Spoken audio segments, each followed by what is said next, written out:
Ed Duffy, member. Michael Kelly, member. Brian Furs, member. William Clark, Planning Director. Emily Ennis, member. All right. We're not going to approve any minutes tonight because we have no minutes to approve tonight. Well, we're going to have some next time. But the question is, when is next time going to be? Because Brian has a wedding, and the Board of Appeals is going to be meeting on Hendry's on the 24th. So the question is, what's a good alternate time to meet? We need to make sure we meet before the warrant articles are due, August 6th. So we Right. could meet either before the 24th, the 22nd or the 23rd, or the following week. When are articles due? The 6th? The 23rd, might be good, just because once we discuss them, then there's time to make further change. Yeah. 23rd? That is the night I leave. What? That is the night I leave. Sorry about that. You leave on the 23rd. What's the 22nd? Is that Monday? 22nd Tuesday. is Tuesday. What's wrong with that? Nothing as far as I'm concerned. You guys? 22nd? Tuesday, the 22nd? How about the Clark? 21st? Monday, the 21st? Yeah. I see you 21st and I raise you now. Monday. 21st, I think is fine. Let me Or Wednesday. Monday and Wednesday is good for me. No problem with Tuesday. Tuesday is no good. So Yeah. I do not have a conflict on the 21st. I can do that. Monday, the 21st? Mike? Sure. Okay. All right. Thanks, So guys. that's 11 days from now. Selectmen are meeting that night. Oh, actually, I do have a conflict. I'm meeting with the Board of Selectmen that night. Okay, so how about Wednesday, the 23rd? That's Brian when has a Brian is conflict. leaving. Oh. So We could meet the following Monday, I suppose. we can meet the 28th, or we can meet What the... time, when is if we met the 28th, is the warrant article the Monday after the first of the, Yes. Yeah. that would be August 3rd or something? It's the 4th, August 4th. August 4th. Yeah. May I participate in the selection of dates? For I the threw in next Florida. meeting? Yeah, you can. That's supposed to be in Florida. No, he came back. Just for us. Is He everybody Yes. there? he leaves, And you can't do Tuesdays, his right? private jet is I on can do the Tuesdays. runway as we speak, waiting. What about the I 30th? have trouble with the Can't do the 22nd, that's all. Can you do What? the 30th? Okay, do the 30th. 30th? I can do the 30th. 30th? Oh, 30th? which is it then? Wednesday, the 30th. Wednesday, that does give us time when it's Gives the us 4th, time, that, yeah. and it gives us a little time to work in the meantime. Yeah. Okay, Wednesday, The 30th. July 30th. And the 24th is out. we're going to say Wednesday, July 30th. Yeah. Yeah. The 24th is out, right? Yes. Okay. I think that sounds good. Excellent. Okay. All right, so that is that. Now we're going to have our regular feature, Citizen Speak. Thank you. And at Citizen Speak, citizens get to speak their mind to the planning board, and we're always interested. So who wants to speak first? What citizen wants to speak first? Good evening, Mr. Chairman. Peter Mullen, 19 Gaskins Road, Town Meeting Member, Precinct 2. I come tonight because I noticed on your agenda that in two places on your agenda you have 131 Elliott Street on. I think you have under consideration tonight the 40B application that's recently been filed, and it looks like you also have on the agenda some kind of a report with regard to discussions you've had about a possible consideration of a planned unit development special permit application relating to that site. I come to urge the board and the individual members of the board to consider appearing at the Zoning Board of Appeals hearing, which is scheduled for July 24th at 7:30 with regard to the 40B application. I think that the board has a lot of expertise with regard to planning and development. I think the members of the board do I think that site has been before this board for a couple of years now, and that, as I understand the 40B process, the statute that creates 40B envisions the Zoning Board of Appeals acting on a comprehensive permit, and that all aspects of the town government that might have some say or interest with regard to this development, it's all supposed to be focused before the Zoning Board of Appeals. I think you have things to say with regard to that. I'd urge you to attend and to make your views known.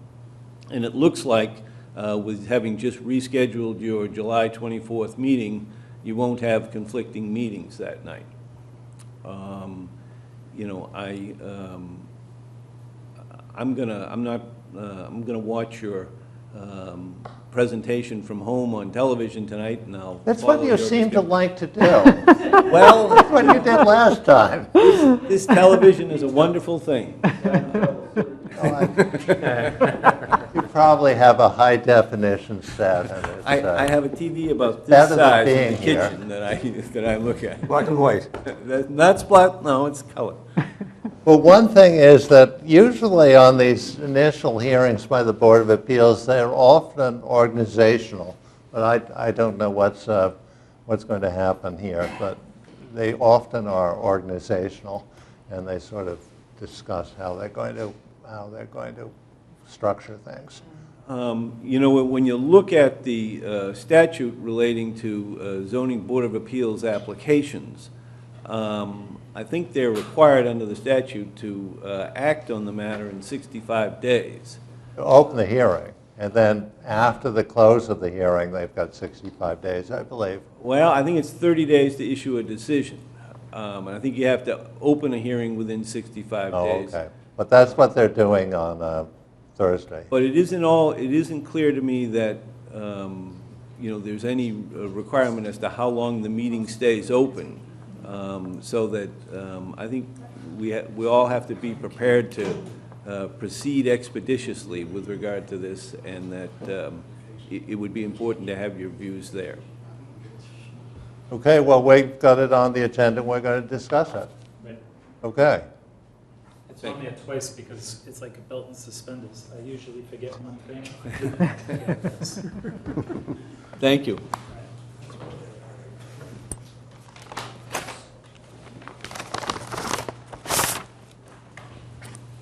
Good evening. Good evening.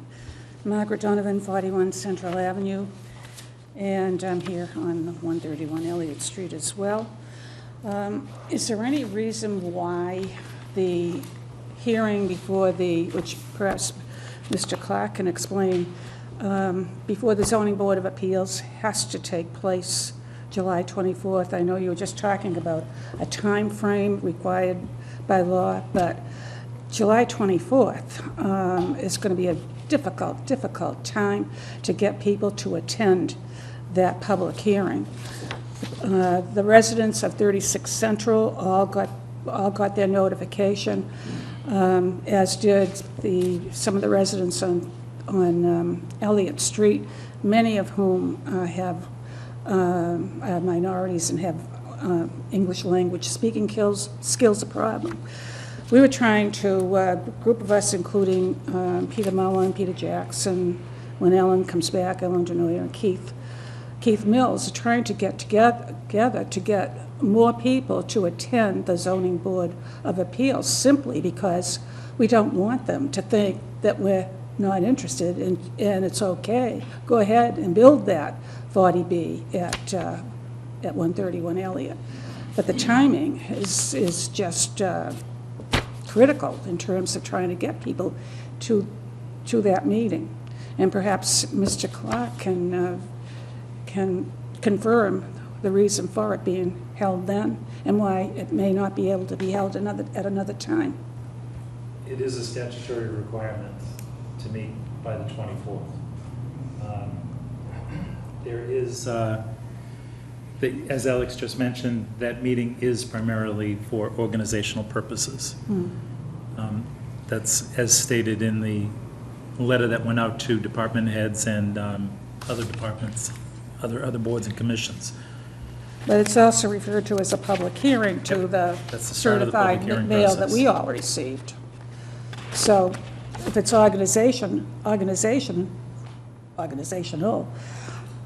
what is the purpose of the rest of us attending the meeting? Well, to show your interest. Hearing opens. Everything's public, huh? But you're saying it's, It opens You also to the won't public. get notice after that first meeting. excuse me? You won't get additional notices after that meeting. So once you go to that meeting, that'll be your way of tracking when that follow-up. And you also know how the Board of Appeals plans to move through the process, because they'll talk about how they're going to actually go through the public hearing and the application and all of that. So it's a good meeting to find out how the process will flow. I Good just- good organizational opportunity for you as the neighborhood as well to plan your own attendance and whatnot. Well, it is going to be difficult to get people to attend that meeting, and I hope that the Zoning Board of Appeals does not interpret that as having a lack of interest in the project. Second question I have is the old business, the continued discussion of the modified plan unit development. Well, there's going to be a report that the matter is in the hands of the selectmen and that I have nothing further to report.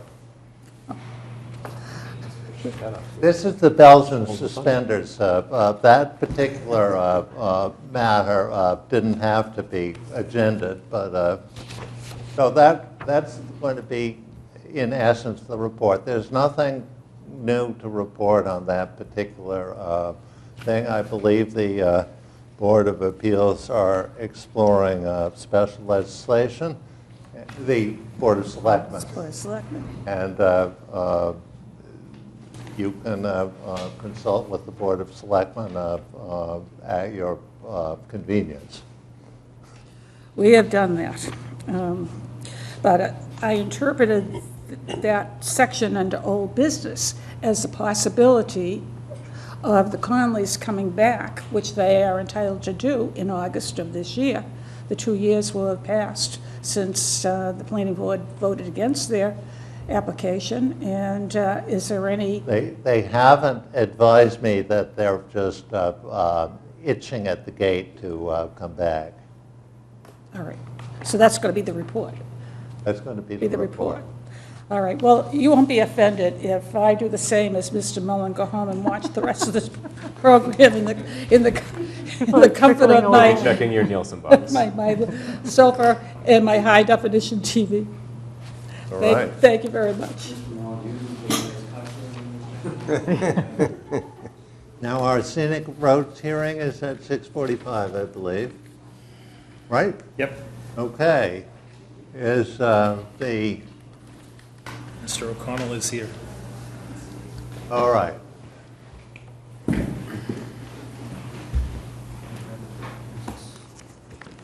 Where is this? Gave it to us 2 seconds ago, and I can't find it.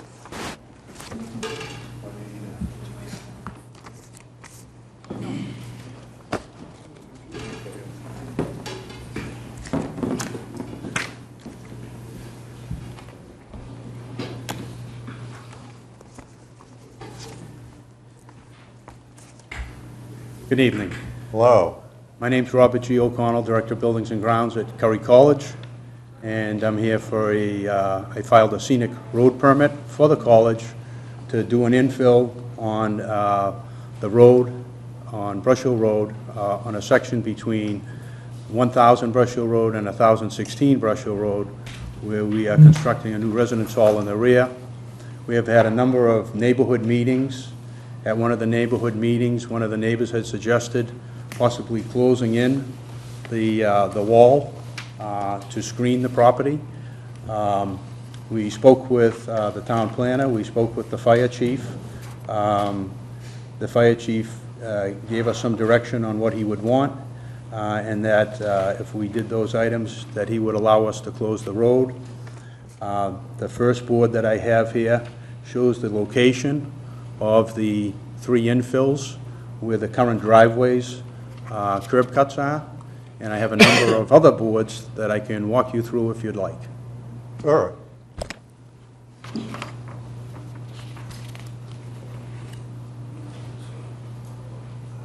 probably easier if I just hold them.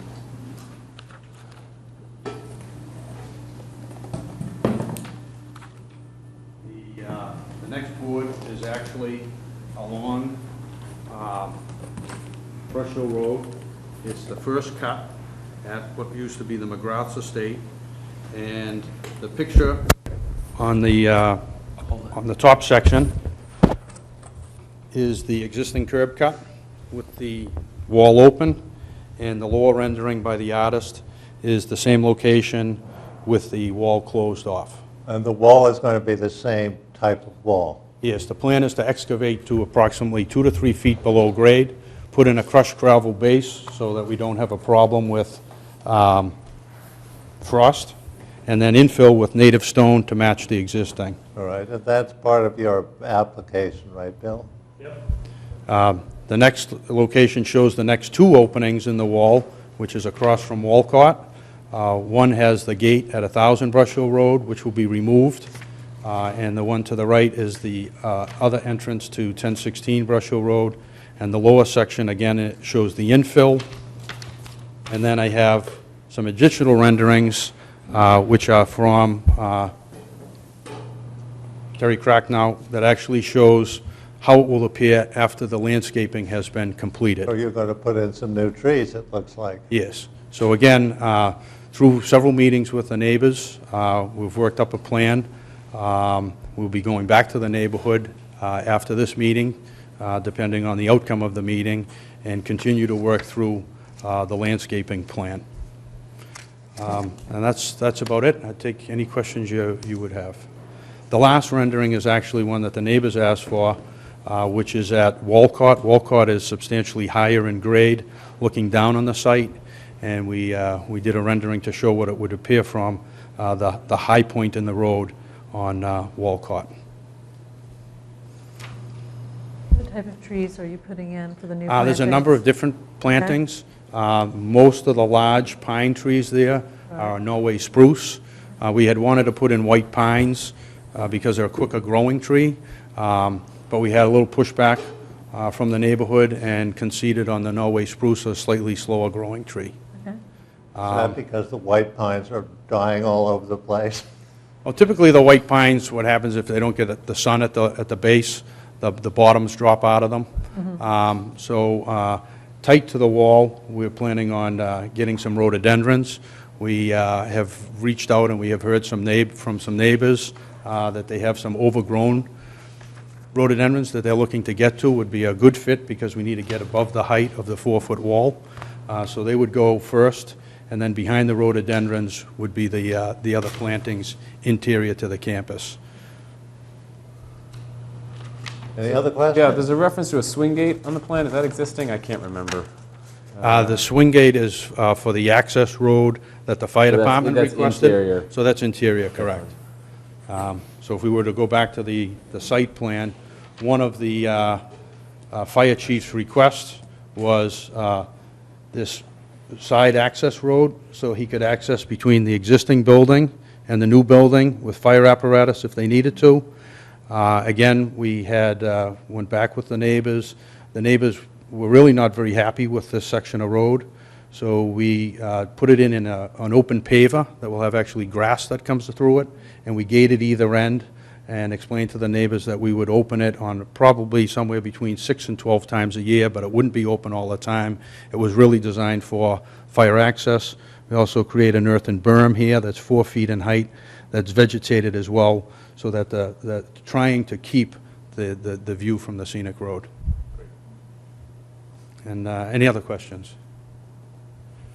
All right, thanks.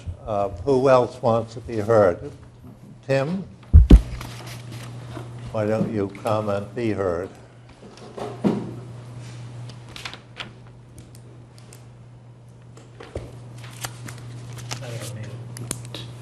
Thank you. Tim Kernan, 642 Brush Hill Road, and president of the Neighborhood Association.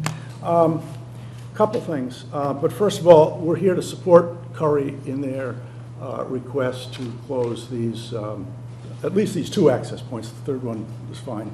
I just looked at the first 2. So I just want to let you know we're here to support that. I do also have some additional comments, which I will pass around to myself. Thank you.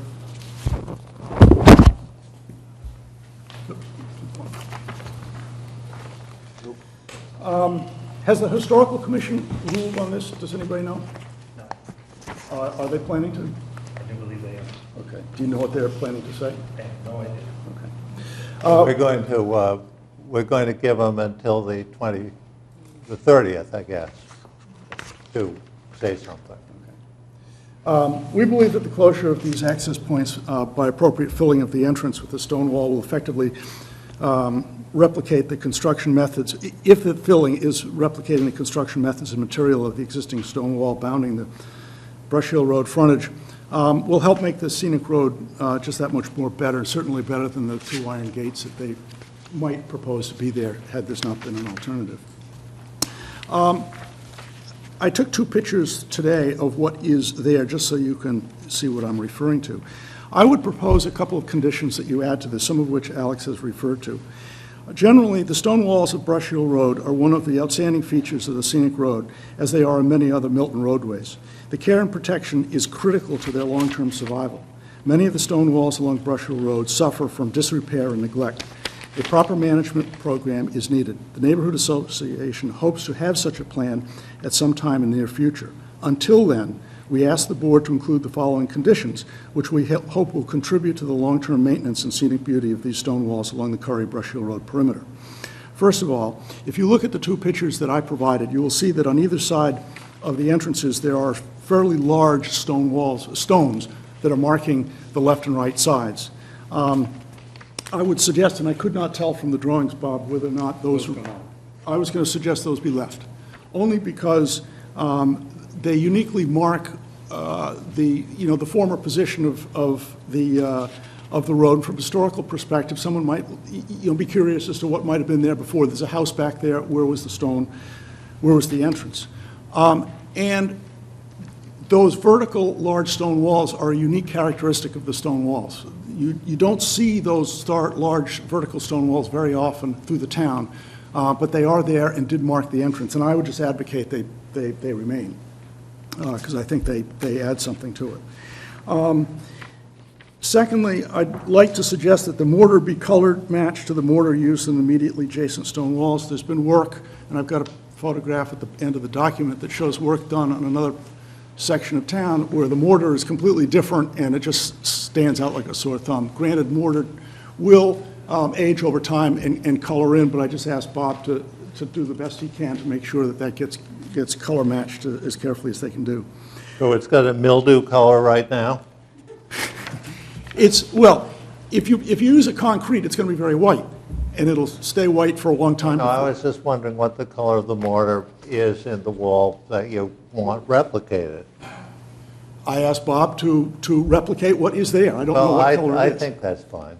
Yeah, I mean, I think he would do it anyhow. He's, The intent is to match what's existing to the extent that we can. Yeah. Obviously, the green patina that's on there takes time. Yeah. You can encourage that by buttermilk and other things, but it has a smell, and there's pluses and minuses. But to match the existing mortar is fairly simple by adding ash or coloring agent that you can get now. So that would be our plan to begin with. The 2 stones on either side. But it is going to be lighter when you first put it Sure. up. Yes. Oh, it Yeah. definitely would be Yeah. lighter. Oh, yeah. Right. It takes some time for it. To get darker. Correct. right.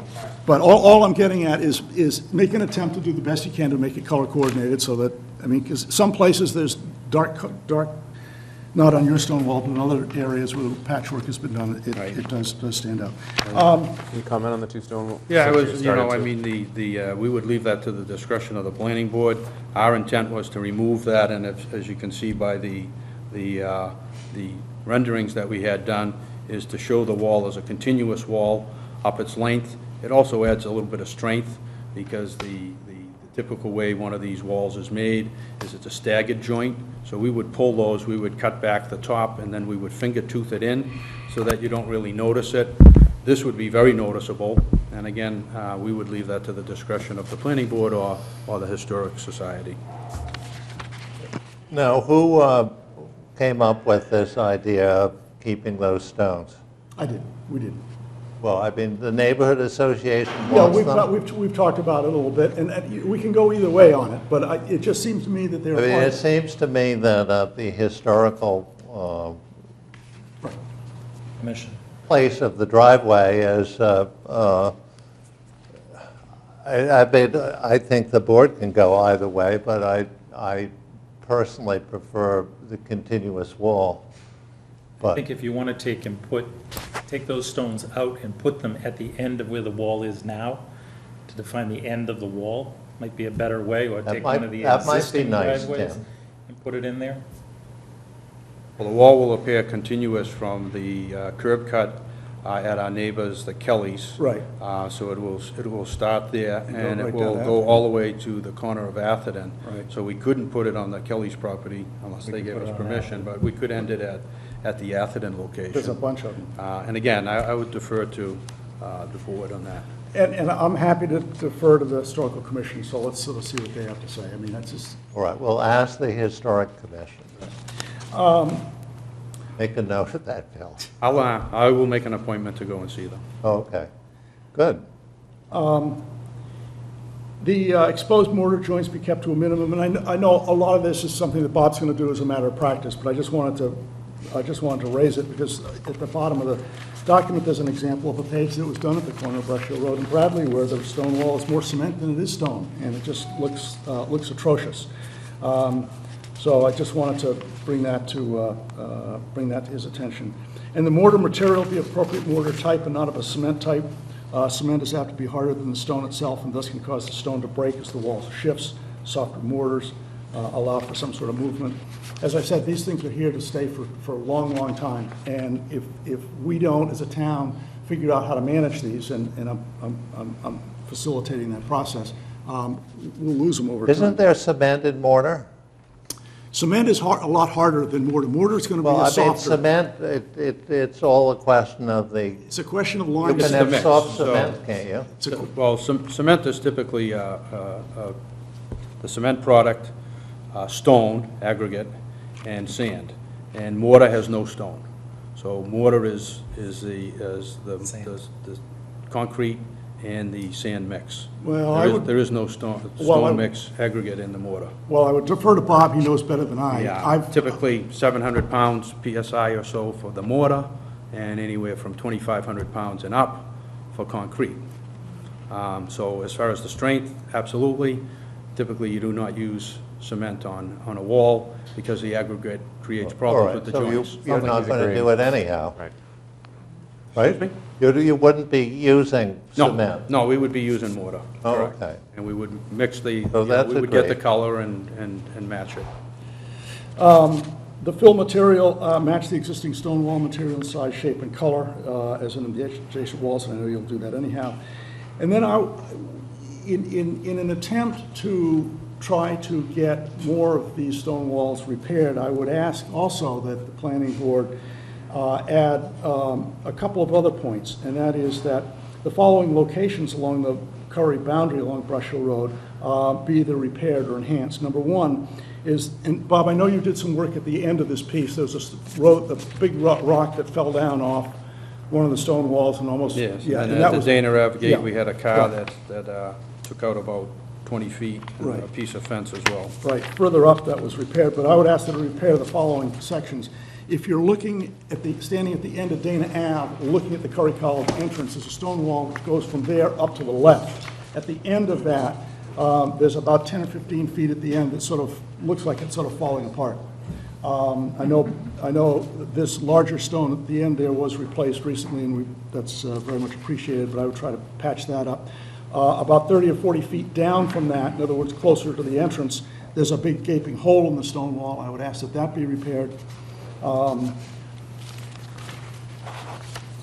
And you can see pictures of both those. This is the section between the entrance on Dana Ave and Bradley.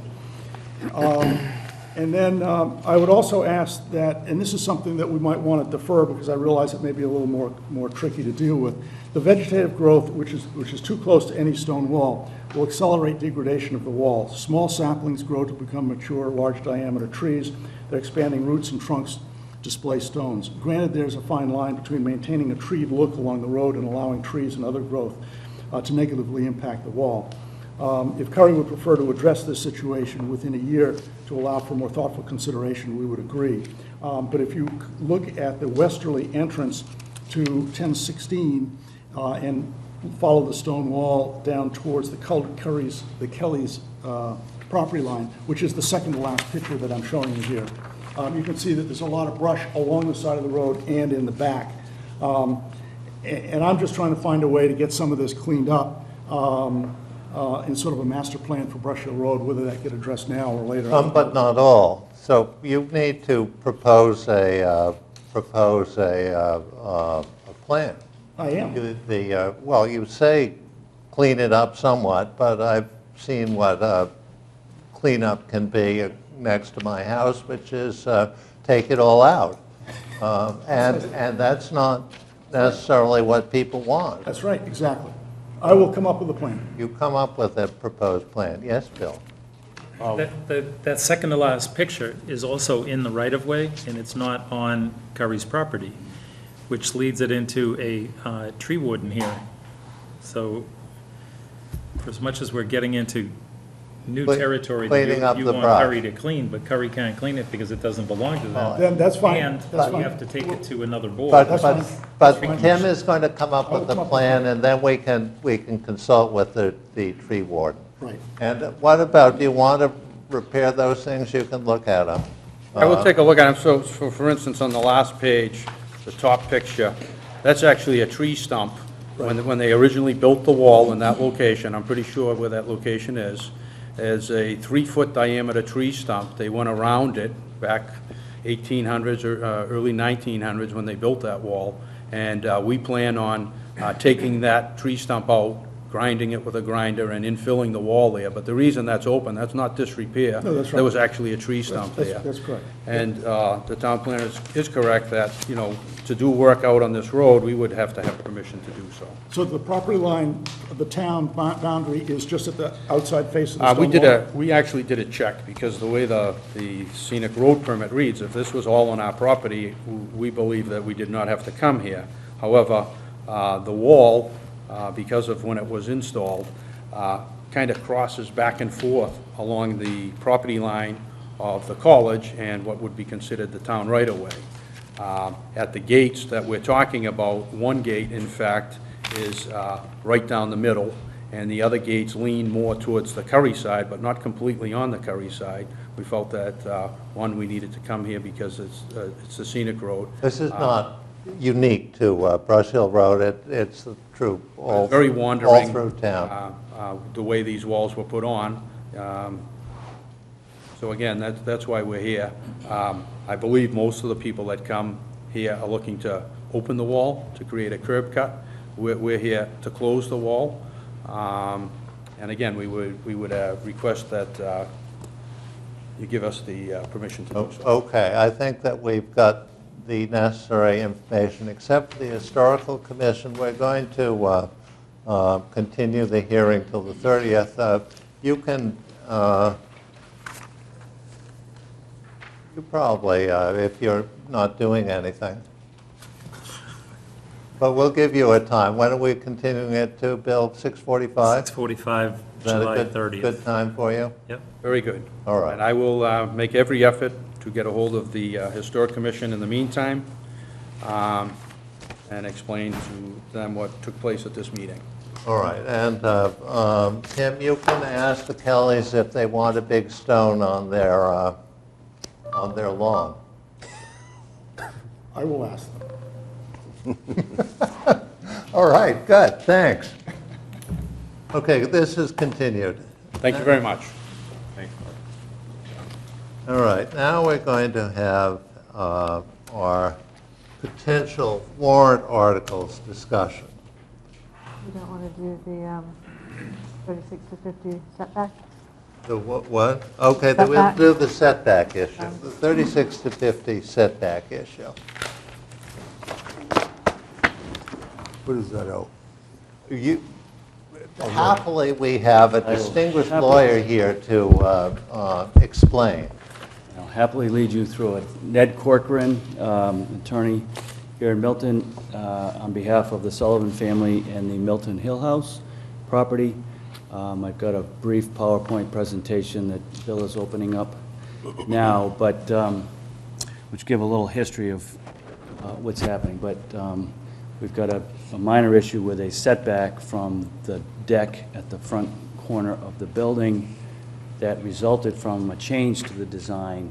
It was driven by discussions with the planning board about how to make the front of the building more appropriate, and it was our failure to pay attention to the setback at that corner. It's been constructed. Mr. Prondak is prepared to issue a denial requesting that it be removed or step back, and he's given us a couple of options which could step it back and avoid the setback issue, but which would render it less attractive. And we think that going back to the Board of Appeals for a minor modification to the variance is appropriate. We've shared information with John Zikowitz, his committee, and with the Milton Hill Neighborhood Association. Wanted to make an initial presentation tonight so that people had a chance to understand it, and we would come back on the 30th and request the board to vote to recommend whether to vote a modification to the Okay, so that's fine. I anticipate that that's just what we'll do. and I appreciate that, and I hope so. So, how do we move this? Just because the reason there's a problem is because you did what we asked you to do. That's right. It's kind of harsh to deny it now, isn't it? Yeah, you did what we wanted you to do, but we're going to tell you now. So, first two slides are the rendering of the building as it was originally presented to the planning board. These are dated, I think, July of last summer. We were in the middle of the Board of Appeals process, and the original plan was to have the standalone decks, 3 decks standing off the front. This isn't quite picking up, but the point of the deck, the third to the right, the left-hand corner of that deck was the closest point to the property line. It was 6.5 feet. We requested relief and were granted relief for 6-foot setback from the front yard for that location. So that was what was originally presented. The first two show you the two when we had discussions about whether to have an open balusters or closed. So this was 2 renderings for that purpose. The next came from the discussion with the planning board about how to really better treat the front of the building. And I think John Zikowitz was the one that actually came up with the idea of a roof coming across the entire front of the portion of the building that fronts on the street. And it resulted in when we constructed it, it resulted in the left-hand corner of that coming closer to the street than 6 feet. So I have 2 renderings that look at it from either side. It is substantially constructed. The building is expecting a certificate of occupancy within the next 30 days. We know that we can't get to the Board of Appeals before that, but my discussions with Mr. Prondak are, as long as we are actively working towards a resolution of one sort or another, that he will grant the temporary C of O and keep the project moving. The next is a plan that shows the setback issue. The corner, there is a concrete patio that has a post and a roof with an eave line. The patio itself is at grade and is not a structure, does not violate the setback issue. It's the post and then the eave above that create the issue. The post is at 4 feet 10 inches off the property line, so we need an extra 1 foot 2 inches of relief. The eave is less of an issue because the bylaw allows 18 inches of overhang into a setback. There's a little adjustment that we might need with respect to that, but that's the relief that we'll be requesting. Separate to that is the fact that, as shown, shoot, I'm sorry. Go back to the other one. The original design had the stair, the secondary egress stairs you see on that plan coming at an angle to the street. There's been a change also, given the tightness to the street, that they want to come straight out, and so they're actually constructing that wall to turn in with a stairway that would come straight down off of the deck, and that's a modification. That would actually require a modification to site plan approval, because I think that the site plan showed that angled stair, and so we would request as well a minor modification to the site plan approval to allow that stair to be as designed. I think it's each alternative is attractive. It's actually fairly attractive what they've done with the wall construction itself, the way it turns back, and I think it's a very minor change, but one which is, I think, a little more utilitarian in terms of how people can egress the building directly to the street from that location. And then the last thing I would say is that I would encourage you to go in and take a tour of the building. The units are amazing. They really are. They have 9, 10, 11-foot ceilings. They've got granite countertops. They've got beautiful hard floors. They're being beautifully appointed, and the views are spectacular. When you get up into the second and third floor units and the fourth floor units, the fourth floor units have cathedral ceilings that have got to be 13 feet high. I mean, they're just magnificent and really interestingly designed in terms of how they enter, how you move within them. They're not cookie cutter. They're all somewhat unique. And I know that the Sullivans are planning some sort of an open house at a point in time when it's safe to bring people through the building. So, but I would encourage you to look for an opportunity to do that. What's that? There's no occupancy at all yet? No, not yet, no. They're still at least 30 days away. But the sense is that they've got 3 units completely leased, others in the active process of leasing. But I think sometime, probably late August, they'll be doing something to invite people to see it. So with that, I'll take questions and look forward to being back on the 30th and request a vote. Okay. I think that you just want a recommendation, a voted recommendation of the Board of Appeals, and maybe if you presumably are going to say that your staircase is a minor modification, so you're going to be wanting to convince us of that, but is there any, if we were to go out and take our tour, are we going to see where this stair is? Yes, it's in. It's in. It's in. So we're going it's rough. We're going to basically see if we like it. It's rough, but the wall has, the returns of the walls have been done. Okay. And the very, So the I board think, should attractive. take a look at that. Good. Thanks. Thank you. Now, we're going to discuss warrant articles. And we'll discuss the condos last because there is an article which I am going to recuse myself from because the article would affect my property. So the first article would be bed and breakfast. And I have suggested that the little one-pager that we have, that Brian and Emily work on trying to get something that will provide a roadmap for how people who want to open a bed and breakfast should expect to go about trying to get permission to do so. So we need to include the process in there. You know, what sort of availability of this type of of building should the town be providing. And if you can get it out before the meeting, we can discuss it. Happy to work with you. You have the time to go back and forth? Great. Okay, I'm going to work on signs and try and come up with a bylaw on signs. Okay.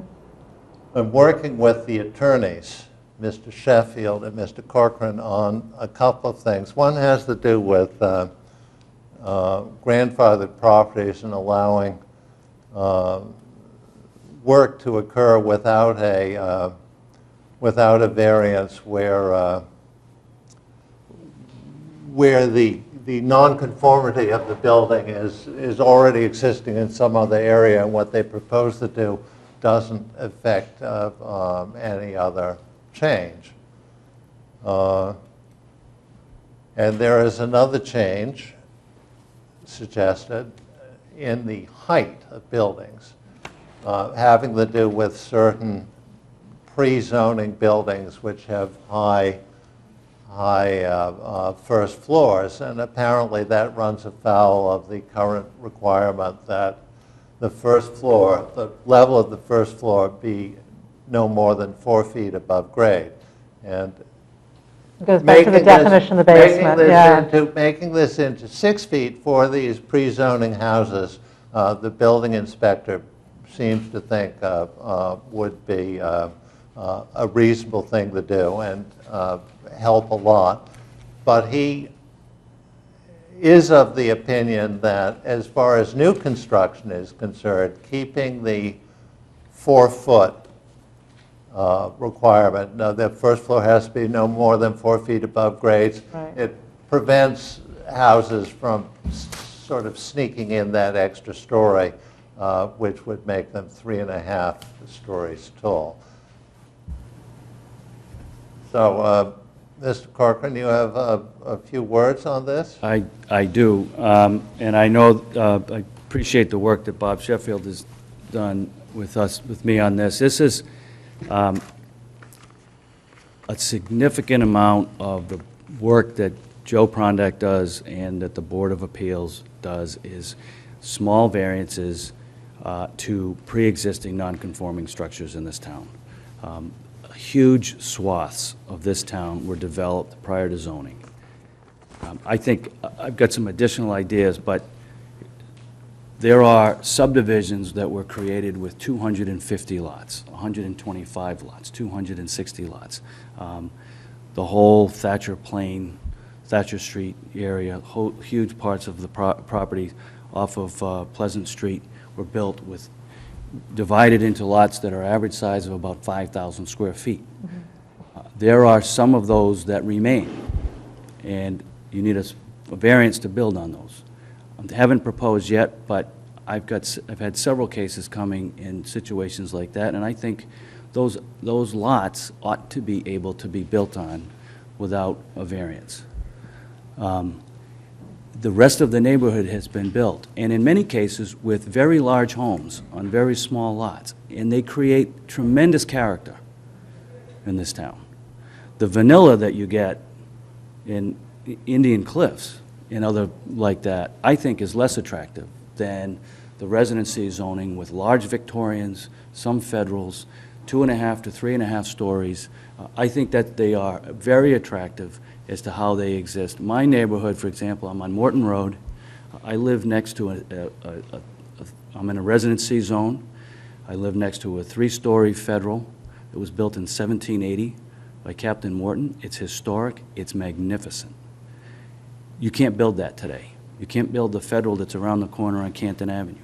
You can't build the 4 Victorians that are across the street or next door to that.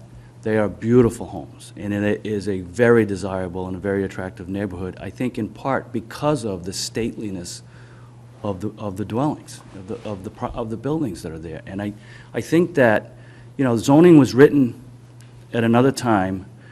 I'm not sure it is intended to capture the character of the town and to allow for creativity of design that can lend itself to this type of product. And I think that our town, as it gets developed, suffers from that. And it is a very difficult thing for clients who, you know, I lost a zoning decision, a variance case earlier this winter, where the entire neighborhood, 16 lots, every lot was substandard. The largest lot was 7,000 square feet. Everything else was between 5,000 and 6,000. Most of the houses, because it was sloped topography, almost every house in the neighborhood was deemed to be 3.5 stories, not 2. Their house was deemed to be 3.5 stories. It was a small house. But because you walked up 2 steps to the front door, and you can walk out the back, you've got a first floor elevation of 4 feet plus. That means that your unfinished basement is considered to be a story. They had 2.5 stories on top. The height of the building was 33 feet from the average grade. It was not higher than 35 feet. The Federals on my street are higher. They're 4 stories when you factor in the fact that the first floor is at about 5 feet, and you go up 3 full stories from there. But on one side is a large, attractive Victorian on a lot that is higher in plane and is probably a half again the size of the house. And the house on the other side is smaller. That one I understood there might be some concern because you're going to enlarge here. I didn't get their objection on the right-hand side. But they were denied the ability to simply extend to the rear on a lower level. The roof line was coming from, they were coming down to the ridge of 31 feet, not at 33 feet. And it was going to be simply about an 8-foot extension off the back to give them room to move in the kitchen. The house that was built in the early part of the last century, to create an extra bathroom. When they bought the house, they had 2 young children. Both children are in high school. There's no room to move. Now they're forced to sell and to try and buy somewhere else. And that's a difficult thing to do, to force someone to leave a neighborhood when they're willing to reinvest in their property and to bring a value to your property in that neighborhood.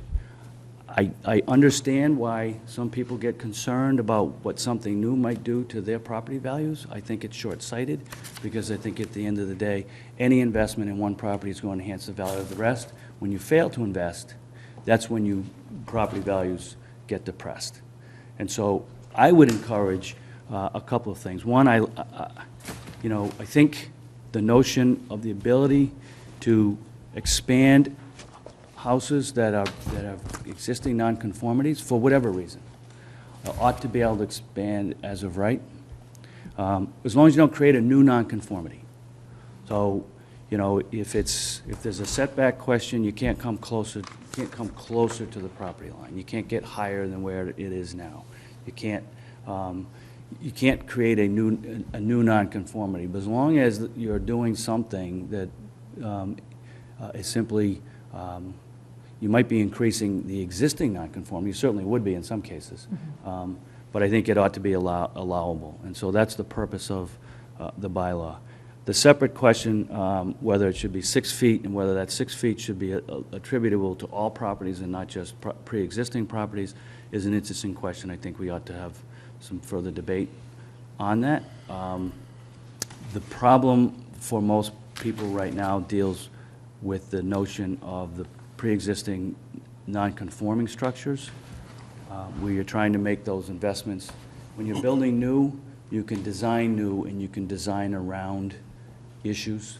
And if you really have an issue with topography, then yes, you still have the relief that's can be afforded to you from the Board of Appeals if you were going to pursue the variance route on that one. Separately, I haven't drafted, but I will prepare something for the board to consider. I think is the notion of lots that pre-exist zoning that are smaller than 6,000 square feet and have frontage of less than 60 feet ought to be able to be developed if in fact they were lots that were created. Currently, the provision in the bylaw says that if there were lots that were pre-existing, that you can take lots that are between 12,000 square feet and 15,000 square feet in a residency zone, and you can carve them into 2 lots with a minimum of 6,000 square feet and 60 feet of frontage.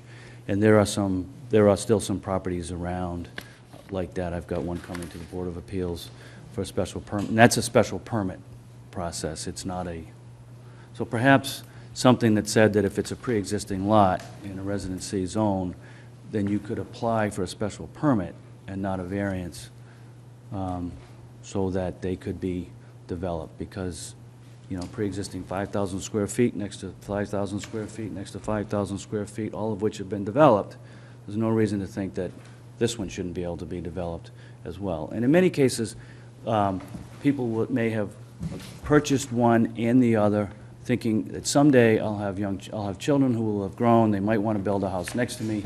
That'll be good for me, it'll be good for the children. Their young children will be available, we'll be around to take care of them. They can help take care of us as we get older. Some of those decisions, I think, are affected when people bought some of those properties. In some cases, they bought them for the near term to preserve some open space and some backyard, but at the end of the day, circumstances change and they want to do something with that to accommodate a growing family. And I have 2 cases coming before the Board of Appeals where they are family members, young married couples with young children, moving back to Milton, wanting to purchase the house next to their parents and building new. In each case, because the lots are at least 6,000 square feet, I can apply for the special permit. But if it were 5,800 square feet, which is not far off of 6, I'd have to go get a variance. Do you know how many of those lots there are in Milton? Probably a few dozen around. I haven't counted them all, but you I can, think Alan, that's discoverable. yes. My concern on the pre-existing lot issue, and I'm very sympathetic to it, and I would encourage us to try to figure out a way around it, but I would be careful that we do so in a way that doesn't open a door to taking homes that are on non-conforming lots and starting a tear-down trend here. So I would I'd be cautious about how we proceed on that, just from the standpoint that if we have a non-conforming lot that has an existing structure, we need to make sure that that existing structure is, make sure that, you know, that lot is now built on and it's not. Well, I think it has been built on, it's established as a lot. You could do a tear down and replace, as long as the replacement fit Yeah, as long as you fit it into the. what's allowed under zoning. They have to, anything As long as it's a new. buildable lot, theoretically, right? Buildable lot, we don't have the problem, I agree. Well, it may not be a buildable lot under, because it may have been a lot that pre-existed zoning. It might be a 5,000 square foot lot with a I'd be 3-story interested to dwelling know on if, it. And if there's no contiguous lot next door to it that is vacant, that lot enjoys full protection under the zoning bylaw. And if with the existing structure on it. it can be taken down and replaced to the same size under the existing bylaw. I agree with that. But I think I don't have a problem with that. I'm more concerned about the McMansionization of these smaller neighborhoods by creating, and I think, I'm not suggesting that what you're proposing would do that. I just want to make sure that we're sensitive to that. I think we also want to know what the impact, if we change it such that these extra lots can be built upon, we need to know what the impact of that in terms of quantity of single-family homes that can be added to our existing stock. I mean, there's an issue that we're dealing with in the master plan now where we're getting clear evidence that because our housing stock is older, it is less attractive to people who want the great room with the kitchen attached to it and opened up to it, because many of these houses don't have that sort of space, who want more bathrooms than were conceived of at the time that these houses were built, who just basically want a different living structure. And the ability to take existing housing stock that is older and revamp it and make it more valuable to the market is an important ability. But we also have to look, as you say, what are the implications of doing that as far as McMansionization? What are the implications of allowing a lot more single-family homes when the popular conception is that those areas are built out? So I think mapping the parcels, which Bill and I have talked about asking Alan Bishop to do, is a good first step to kind of quantify that. Right now, you go to the zoning board of appeals if you want to do something and it's Yeah. If everybody in the neighborhood is Violation. on board, they grant process. it. So what is the downside of that process? The Downside of that process is that it's expensive, it's time-consuming. You have to develop a building plan, you've got to hire a counsel, you've got to go through the process. It costs someone anywhere between $5,000 and $15,000. And now you just want a variance. What's that? You want to He wants a special permit instead of a variance. Rather than variance, you'd still have to go to the Board of Appeals for a special permit, but the difference would be that you don't have to show hardship associated with the shape, lot, topography, or... You don't necessarily need the abutters to agree. You would need butters, but it would be less of a threshold with You're respect more to likely to butters. get the special permit than you would the variance based on hardship. Ned, isn't a pre-existing lot that someone owns prior to zoning, theoretically they've owned it for a long time, that would argue hardship. If someone comes in and buys one of these Doesn't meet the pre-existing- definition. There's Okay. specific definitions. for Hardship doesn't deal with ownership, it deals with the shape of the land, the topography of the land, and the soil So condition. it doesn't give you, okay, fair enough. I mean, these hardship, was really Legal designed definition, I understand. to deal with the issue of, you get some real issues with the Well, there's nothing soils. special about the land. It doesn't meet any of the requirements for a zone, for a variance. It doesn't. I mean, it's just that the Board of Appeals at times allows friendly applications. I personally think 5,000 square feet for a new house with a big two-car garage and everything that people currently want is grossly inadequate. And to make 5,000 square feet the new norm would be, I think, a terrible mistake. Just It to would be, indicate yeah. to you that I hear what you say and I don't agree with it. Emily, to your point, sorry. Yeah. To your point, I think mapping is important because, to your point, there's a lot of houses in town that would like to expand.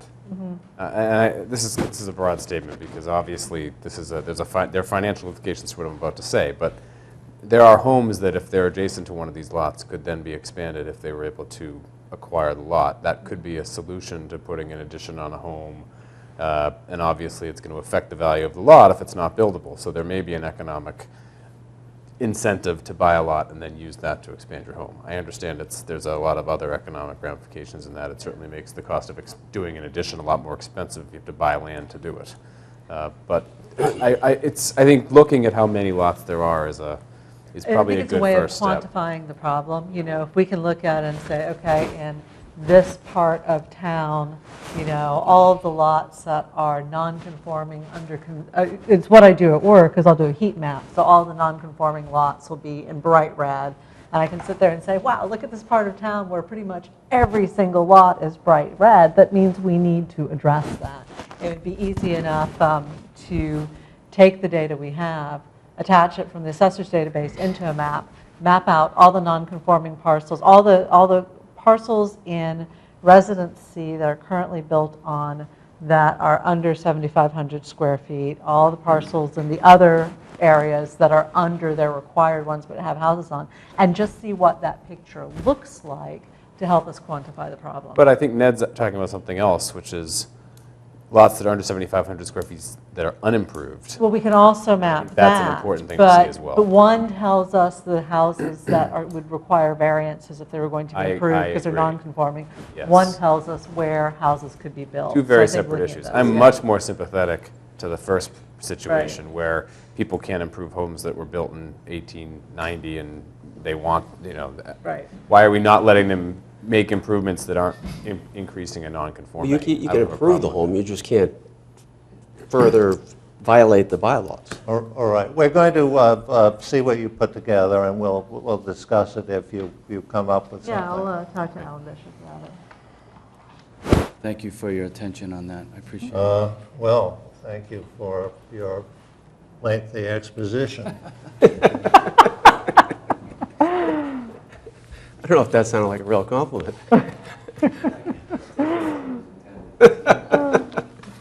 All right, now we're going to do those two condo. Can we do the master plan first, implementation first? Yeah. Just to announce Yeah. it. So coming out of, and that way I can do the master plan update at the same time. So the master plan committee is moving into sort of public outreach session over the summer where we're doing various different methods of letting the public know what's going on, that this is happening, they get a chance to catch up. All of this is building towards the fact that the Master Plan Committee and then the Planning Board will get the full, complete draft report beginning of September. We'll have a chance, both committees will have a chance to look at it. We're going to have the final public forum where we announce the draft plan. People get a chance to look at some of the provisions and respond to it the last Monday in September. Then that plan is out. Town meeting members get a chance to review it, coming up to the town meeting at the end of October. At that town meeting, we're going to have a single zoning article, a single article. It's actually in the current format, it's a general law, bylaw article. And the idea is to establish an implementation committee for the master plan that is the group that keeps an eye on the master plan, makes recommendations to the Board of Selectmen and the Planning Board for the items under their particular purview, because each of those two boards will have responsibilities under the master plan to say, you know, here's the phasing, here's the steps that need to be done now, here are the people who need to be involved, what do you want to do? The Planning Board and or the Board of Selectmen, depending on what it is, would come back and say, all right, this is the direction that we're giving you. They may delegate some of the work to the implementation committee. They may want to set up a separate committee if it's a particular job, however they want to do that. And then the idea is that the implementation committee once a year to town meeting says, this is what we've done, these are the next steps, these are the likely costs that you'll be able to see, this is how it's going. So basically it's, one of the questions we got at town meeting was, how do we know that this plan is not going to sit on a shelf the way plans in some communities frankly do?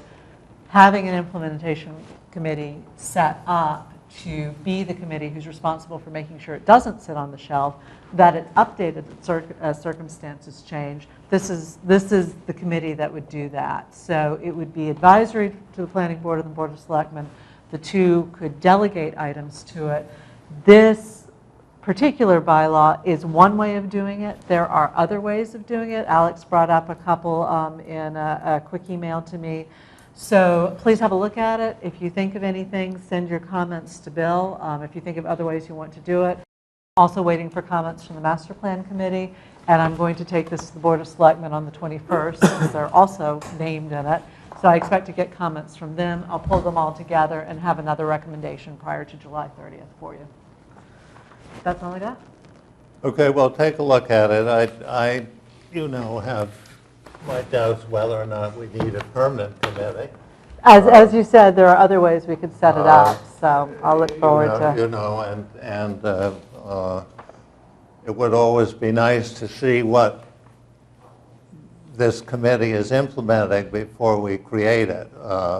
So I sadly, point the that out, deadlines don't meet. But if in fact the plan is going to be out there for the town meeting to consider whether or not they want to create a committee to implement it, that would be helpful. It's current schedule.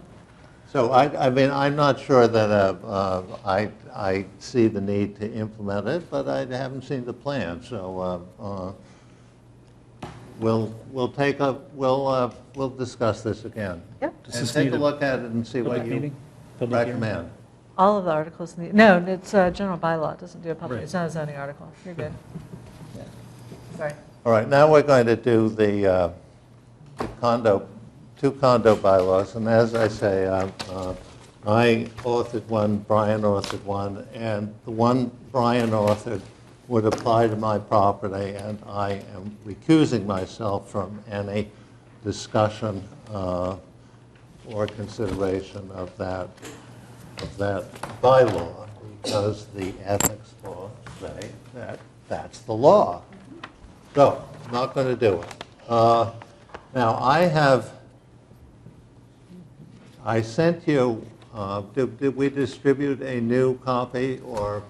Updated version. The updated copy. It says Alex updated version. Alex updated version is what I suggest. Revised. That's the old one. You gotta I go. have updated that one. Oh, okay, all right, that's the one I highlighted at home. The same revised, Oh my gosh, Updated. is that much different? same thing? Yeah, you're going to have to tell us what's stiffer. Yes, So, if it's circled, it's the right one, that's it. Okay, all we right. didn't get to do a In line by any line. event, as everyone knows, the St. Pius Rectory site has been sold to a developer, and the developer is uninterested in developing single-family houses.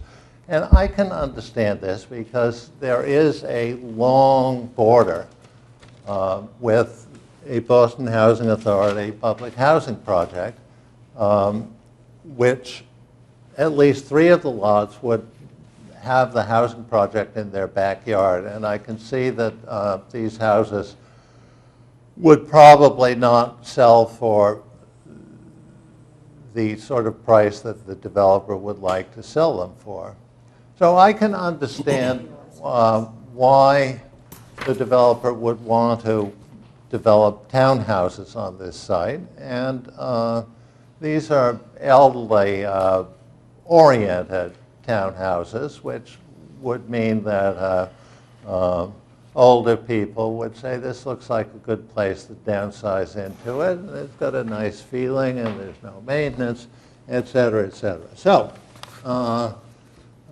Dad put together a draft piece of zoning, which is always an essential first step to these things. And I looked at it, and I produced a revised draft piece of zoning, trying to get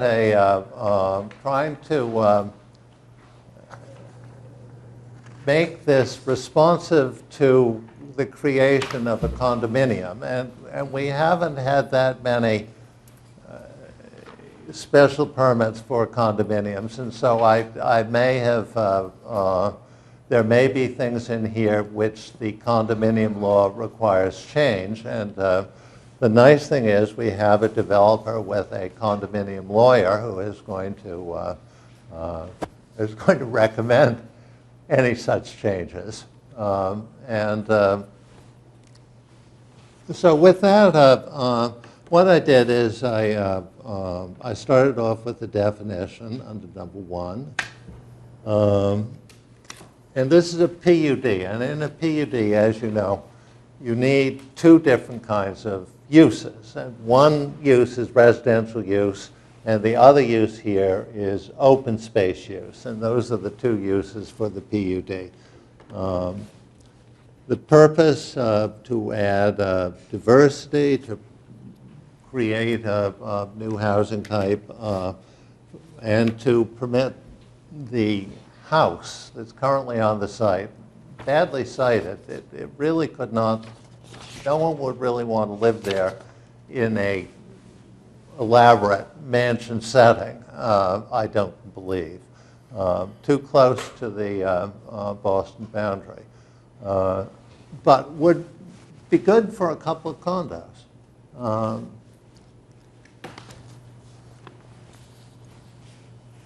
So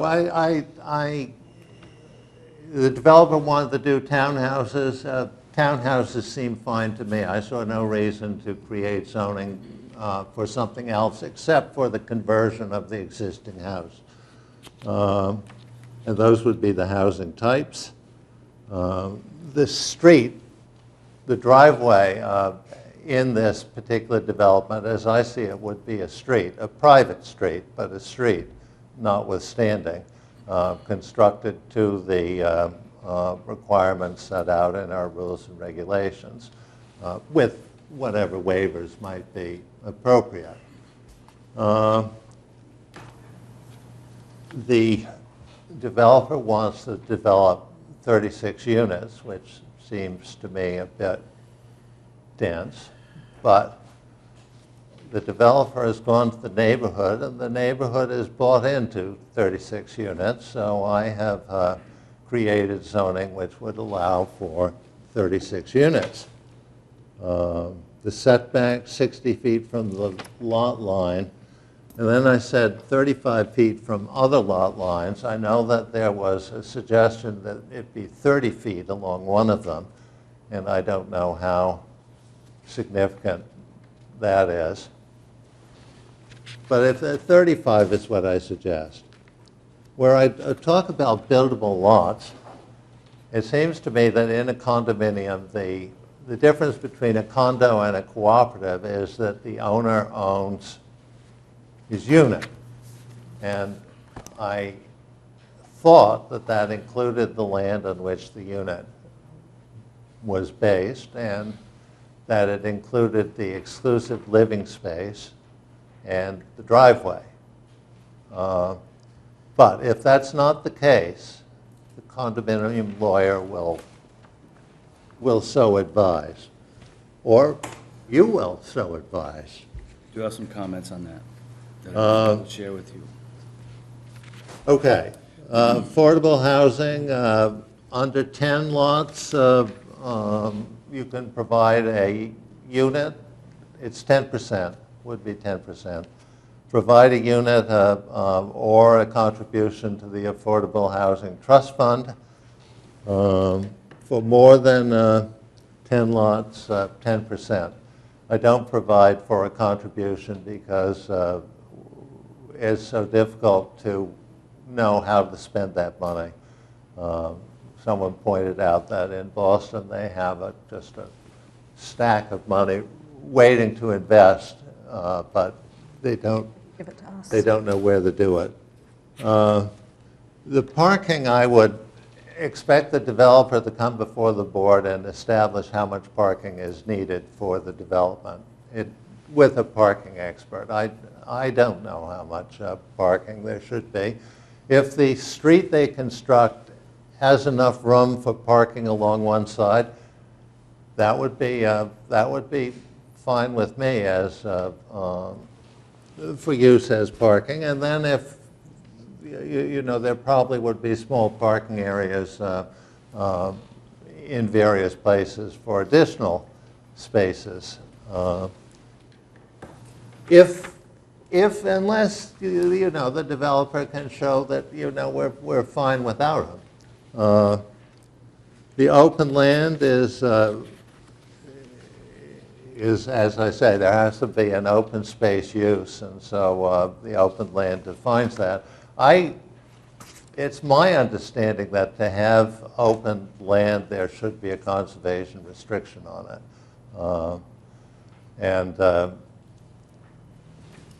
That is why I provide for a conservation restriction. 30% should be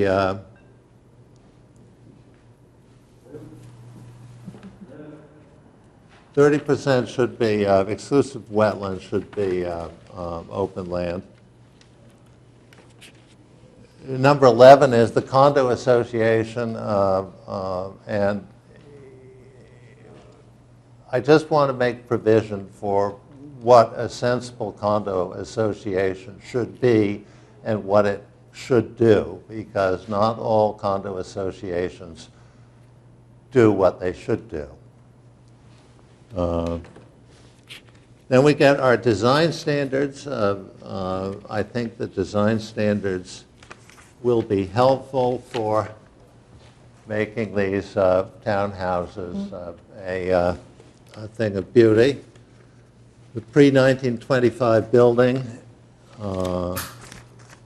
will make provision to allow them to tear down the wing that they want to tear down and convert it into condos. I mean, when you convert it into condos, you often destroy the interior. Sometimes you can do it without destroying the interiors, but in the particular case of the St. Pius Rectory, the interiors are probably pretty well gone. And so in any event, I'm sure that the conversion will be as sensitive as possible inside as well as outside. But when you do take a big house and convert it to condos, you lose a lot in the interior, even though the outside may continue. We've got requirements for the units: 2 stories, first floor master bedroom. An average bedroom count of 2.6 is what I'm suggesting, which means that you'll have somewhat more threes than twos. But that's a matter to be discussed. 2,500 square feet of area, and the two townhouse units along Brush Hill Road will not have a garage door facing the road. They'll have a nice entry framed with lanterns and all kinds of other things. The site plan, as I think it's fairly complete. And then there are site plan design standards as to how they should go about creating the site plan, which I think are useful for developers to have. In the next thing, I talk about the Conservation Commission and the Board of Health, and I don't see any reason not to refer the application to both of them, actually. And to say that the development should be on a sewer, I think is, this only applies in the Residence A zone, and the Residence A zone supposedly is already sewered. So having a sewer is maybe a little bit of, maybe saying the obvious, but that's what I think it should be served by a sewer. Actually, I think there are places on Milton Hill which don't have a sewer and are Residence A zone. The pumps, maybe, What? maybe they pump it up to up the hill. Well, no, but I'm simply saying, I mean, this is designed. It isn't just for St. Pius. It would apply to other lots which touch on things like Fuller Village, Winter Valley, and have 400 feet of frontage. You'd probably have to assemble the sites. There are no other sites which are currently available, but you could create other sites for this zoning to apply to. So it's definitely not spot zoning. But there certainly is no intention to have a bunch of these things pop up all over town. It's designed for the St. Pius site. So I sent it to Ned, and you have a few thoughts to share? We do. I've shared it with Jack Dawley from Northland Residential. He's here as well. But we have some preliminary comments. We've got a preliminary red line that we'll get back to you for further consideration between now and the 30th. I thought mine was pretty good, but, I'm happy to arrive at a zoning bylaw But, that works. zoning is in the eye of the writer. It says, and my attempts never quite get there, but they're a good start. I think that fundamentally, from our perspective, it works. There are some things that, some minor wordsmithing that I've proposed. We do have questions, and we need to work on this notion of the buildable lot, because we're talking about 3 units in one building, and there are no lots that would be created. It's really one lot with buildings and 3 townhouse units in a single building. But aren't they sort of like, isn't it sort of like they are actually separate units, and they're attached, but they are separate buildings? They are separate. And they're on their separate, foundations. I'm not sure that that's correct, but we will look at that, and I think that we'll come up with language that works. The one just point of clarification on the issue of the preservation of the pre-1925 dwelling. The wing that would be removed is original to the house, so it's original, but it was more of the service wing, kitchen and servants' quarters as opposed to the main living area. It's stepped back so that it's, You don't want to save it and put in a third unit? put a garage. Enough is enough. Enough is enough. You could call it a secondary, rather, you think of the main house as the primary building and the servants' quarters as the secondary, which in effect it was. Work the language around that somehow. The issue with respect to the specific language on the condominium association is something that we'll take a close look at. I've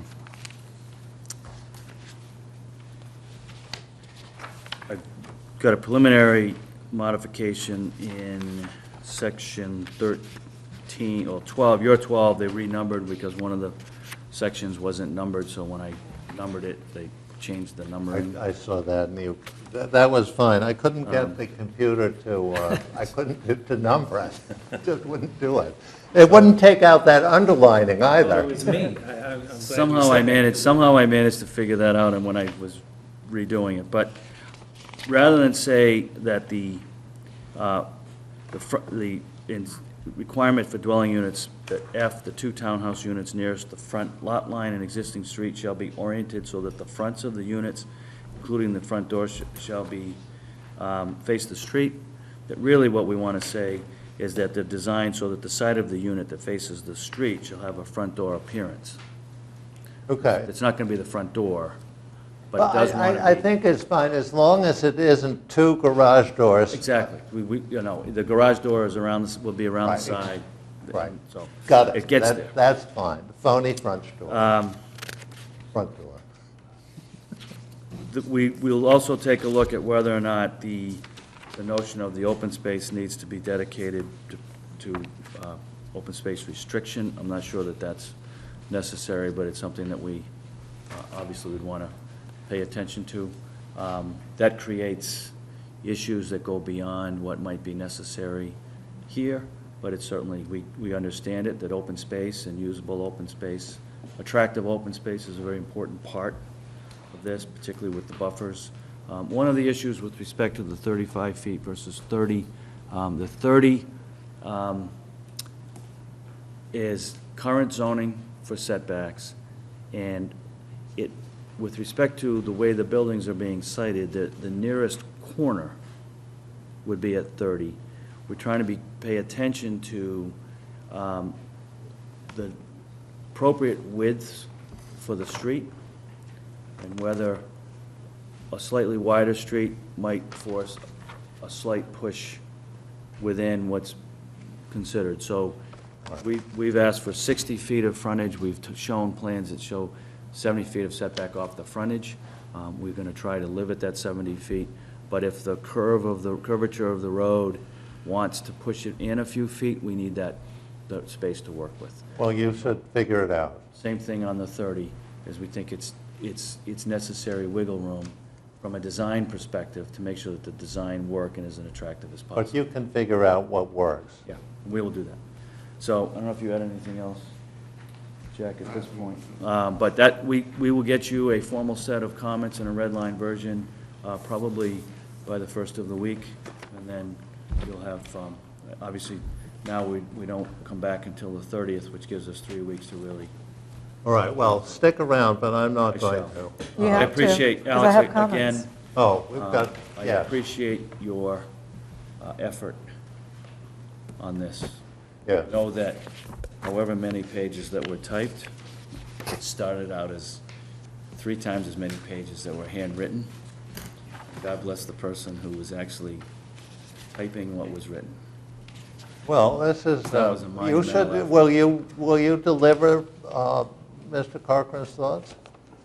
Will I what? Will you deliver these thoughts to the appropriate people? I think she's watching it right now, so yes, I will. Yes. I have, can I ask a formatting question before Ned leaves? We have lots of numbers, lots of letters, and they seem to be mixed up. I see that, I understand section 1's going to have definition and purpose, and then we're going to start down with citing. Yeah? You slide down, and we move to something like number 12. Yeah, We have 12, then we have a small a, then we start with small a again. That needs to be Take it the I. second, We can, yeah, we'll those should fix, be we'll numbers. fix I that. understand they're going to be Oh, formatted, okay, but just, I usually get to do the formatting. We'll do the formatting. Happy- You do the formatting usually? Who do you think has been doing it? Okay. That's why it came out so well. All right, in any event, we'll make sure that it's consistent with the Thank you. bulk of the rest of the bylaw. So my last comment would be this, and I appreciate your efforts on this, and I also appreciate the effort that Brian has gone through to create a more general approach. It is our fundamental need to have a bylaw that passes town meeting in October. I think whether a more general bylaw, something in the format that Brian has drafted, passes or not, I think it clearly ought to be presented to town meeting, and I think it is important for town meeting to have a discussion on whether there should be a broader approach to zoning in this way, and under what conditions. I foresee somehow that could be returned back to the planning board for further study, but I think it is important, given that all of the zoning issues that are facing the town and with the master plan issue in play, that at least town meeting have the opportunity to debate, to ask questions, to understand it, because at some point, I think it is important that the town adopt something like a more general approach. It needs to do it thoughtfully, it needs to take the time and to debate it on the floor. It ought not to be killed, I think, here. I think it ought to have a chance to go and be thoroughly debated, and then town meeting can perhaps say, we'd like this to go back or not. Those are my, I think, a general zoning thought. All right, well, the general zoning is coming up next, but I'm not going to be part of it. So I'll actually transition you over to that. I've got some minor stuff, which I will send you, because it's just minor comments, Okay. or send to Bill, and he can send to you however you want to do that. The major comment I have segues into Ed taking over for you from, to do Brian's article, which is where your citing requirements appear too specific. I think Brian's appear too general, and then that's your segue over. Okay. Go down. I just want to ask Ned one question. Sure. Alex, maybe you want to listen.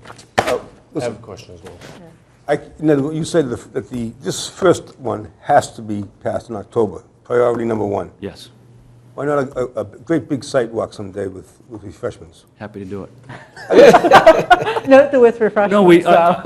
and we've had 2 sidewalks with the neighbors, Oh, you have already? yes.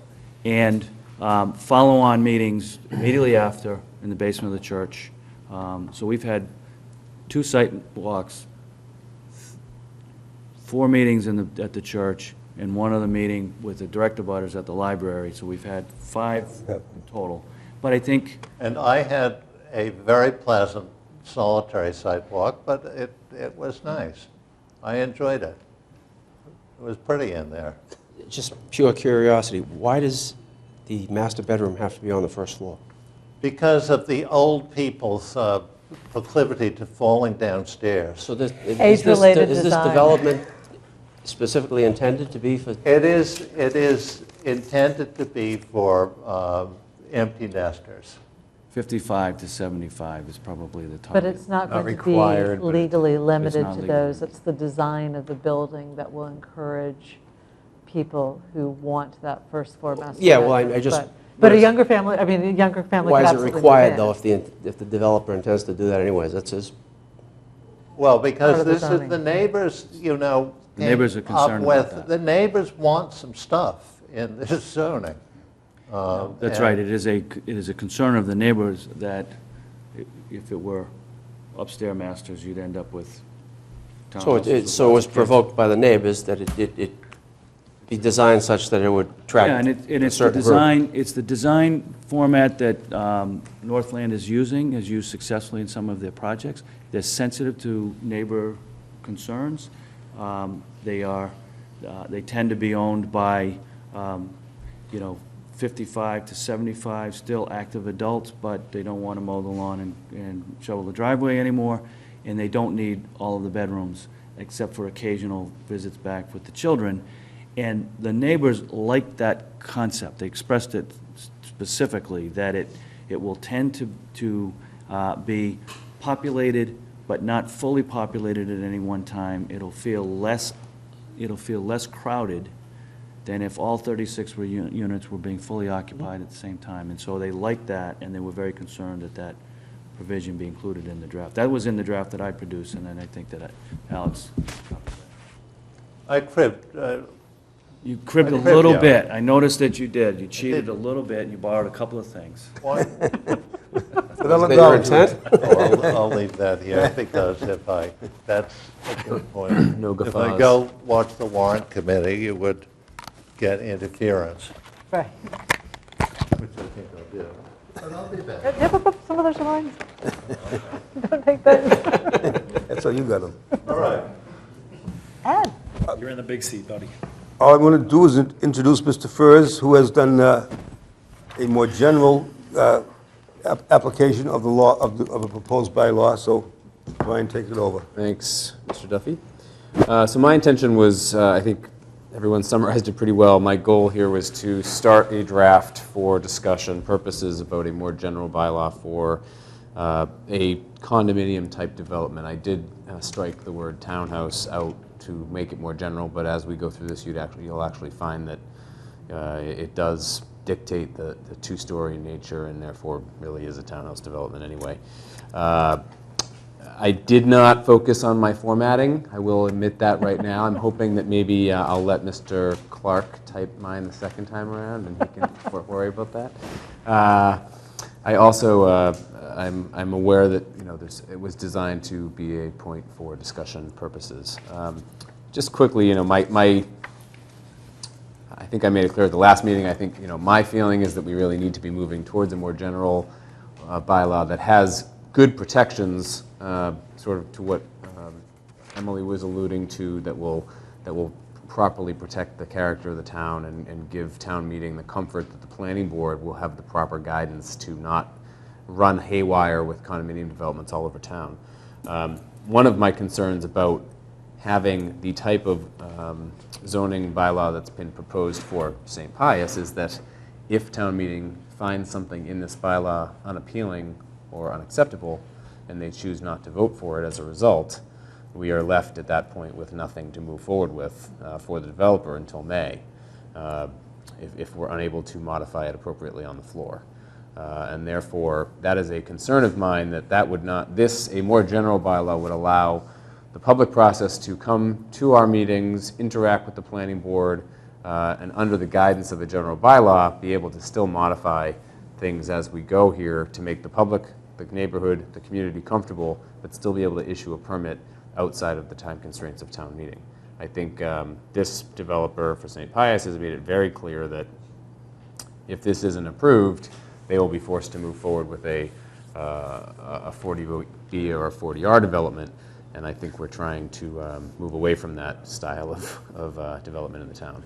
One way of doing that, though, is to actually submit both articles and explain one So is that with was, St. Pius that's and what one we've is done in the with past. And certainly echoing what Mr. Corcoran said, I would like to see us come up with something for both of these bylaws in time for a submission on October 30th, and hopefully let warrant committee and town meeting have their say on both of them. I'm not sure that it's, hopefully we won't decide as a body here to not give warrant committee and town meeting an opportunity to vote on both of these. I don't know that I need to go through this in as much detail as Alex did. You'll find that this was actually based on Mr. Corcoran's writing. I actually incorporated in some of my own edits. I incorporated in edits from other nearby towns, including Canton, Arlington. I intend to look at Hingham based on some of the master plan comments we've been getting before the 30th. I believe Maynard was reviewed as part of this. So just to give you a flavor for some of the towns that were looked at here, and some of the cribbing, I believe we were just referring to, that took place here. some of the specific provisions were guided by the St. Pius project. I did share this with some of the more, some of our town fathers to take a look at prior to this meeting as well. And there were some good comments there. For instance, a lot of the existing condo projects in town have a 150-foot setback from the road. The Pine Tree Thank You Developments, and I believe Fuller does, yeah. and I believe, in any case, I think they all do, actually. If you look at what they are, I think they all have 150 today. Yeah. It's a pretty good precedent. I think at this particular site and at other sites, if we're talking about 5 to 10 acre sites, that could be too deep. You may not have enough acreage to accommodate that. So I took a different strategy, which I sort of relied on our precedents for the 150 feet. But for smaller sites, I suggested that 10% of the depth would also be acceptable. In this case, that would be, I think, based on my calculation, just about the 60 feet that you were looking for. I think I calculated off of GIS that you were around 580 feet, so it's plus or minus. So those are just some of the explanations here. Again, I don't know that I want to go through this in detail. You can all read it prior to the 30th, but happy to entertain specific questions tonight about what the thought process was. I don't know if you guys have had a chance to look it over, and if you've got some comments. I had a chance to read it this morning, so I've got a couple of initial comments. As I said earlier, I think it's too general, and there's 3 reasons that I think that. One is under purpose, where you've got, as used in the subsection, the word lot shall be deemed to include a combination of adjacent lots in one ownership. That would allow for assembly of lots to do this. That could be problematic. I think that's something that we want to think about, because by allowing the assembly of lots, we then open it up to more places in town where we can have it, as opposed to saying it has to be. One of the things that we've done in the past is we've said it has to be lots under contiguous ownership or adjacent ownership as of a certain date. So you would choose January 1st, 2014, so nobody could rush around and do that. So that might be something we want to think about, or some other definition, so that you wouldn't have that ability to assemble multiple parcels to do it. The other part where it comes in to be a little bit too general is that, of course, you're applying it to all the residential districts in town. And so the question becomes, in the densest neighborhood in C, is it appropriate to allow this sort of development? Well, first of all, are there any parcels in C where this development could happen? I would say that 1 and 2 really tie together here, Emily, because I think one of the things I was trying to think about when I drafted this was the seeming theme in the master plan process has been calling for a variety of housing types. Absolutely, I agree. I agree with you that allowing an assemblage of lots probably may be too general and allow too much density in town. Perhaps that is less of a problem if we limit it to specific districts, such as A. Alternatively, I think if we were to remove, if we were to take that provision, out, the allowing the assemblage, at that point, I think by default, you're going to see C not get developed. So I think, I was playing the field a little bit there, and this was probably more aggressive, because this would allow, obviously, you to go in and buy up a series of homes, level them, and assemble a big development. I'm not sure if that's, I think that's probably not what we want to do here. Well, Your point about assembling lots, if that's fixed, then I think the point you just made was that knocks who owns C out 5 anyway. acres in C? Well, and the thing is that if you buy a bunch of houses, they already have an economic value to them. So by buying a bunch of houses to knock down and then build on, you have to assume that the townhouses would bring in more than your costs to do that. So that is a limiting factor. Yeah, I think there's a lot of limiting factors in there, but I agree that there's a good discussion point there. And I think, again, I was working off of the variety of housing types. Right. Which I agree, and you have to start somewhere, right? You have to start somewhere. So I started at the highest end of flexibility. And then the third one is do we want to consider anything less than 10 acres? And the reason for that is if you're going to, especially because you're proposing townhouses, which I think is actually is a good type of housing development to have in Milton. But if you're proposing townhouses, you're looking how they're going to be spaced. You're looking at how the land is going to be used around them. So some common areas, maybe some open space, some buffering. Is 5 acres enough to be able to develop that with sensitivity? And I don't know, because I haven't done fit studies. Or would 10 acres would we really want the minimum to be 10 acres to allow for sensitive development? Again, if I can just quickly explain my rationale, St. Pius is 7, 8.5, so it's under the 10, and the... But it's over the 5. It's over the 5. So where I derived that language from is I actually took that directly from our cluster bylaw. I recognize it, yeah. And so certainly that was the basis for that language. I actually started at 8.5, thought that may limit some otherwise reasonable parcels that may be able to be considered for this, and thought that the cluster zoning language was a good compromising point. It doesn't necessarily, it basically says we want you to have 10, but we can go as low as 5 if you put together a good plan, is basically how it's drafted today. Yeah. Maybe we want to look at the 5, and to your point, maybe it's 7.5. Your Exactly, there's 10% might get a little scary with 5 acres. The 10% setback. Agreed. Yeah, that's Yeah. a good point. Now you're probably And maybe Yeah. and maybe you 20 need to feet or put something. maybe you need to put a minimum on that 10%. To your point, that's a good catch. That You might have an maybe you need odd-shaped to do lot a- that's, Right, exactly, yeah. but not less than 75 or 60 feet for St. Pius, whatever. Because not every lot is that perfect Right. rectangle That's from an the grid excellent- format. Yeah, so that's something there. So I know you're limiting it to townhouses, not multi-story. You've got under F. Sorry.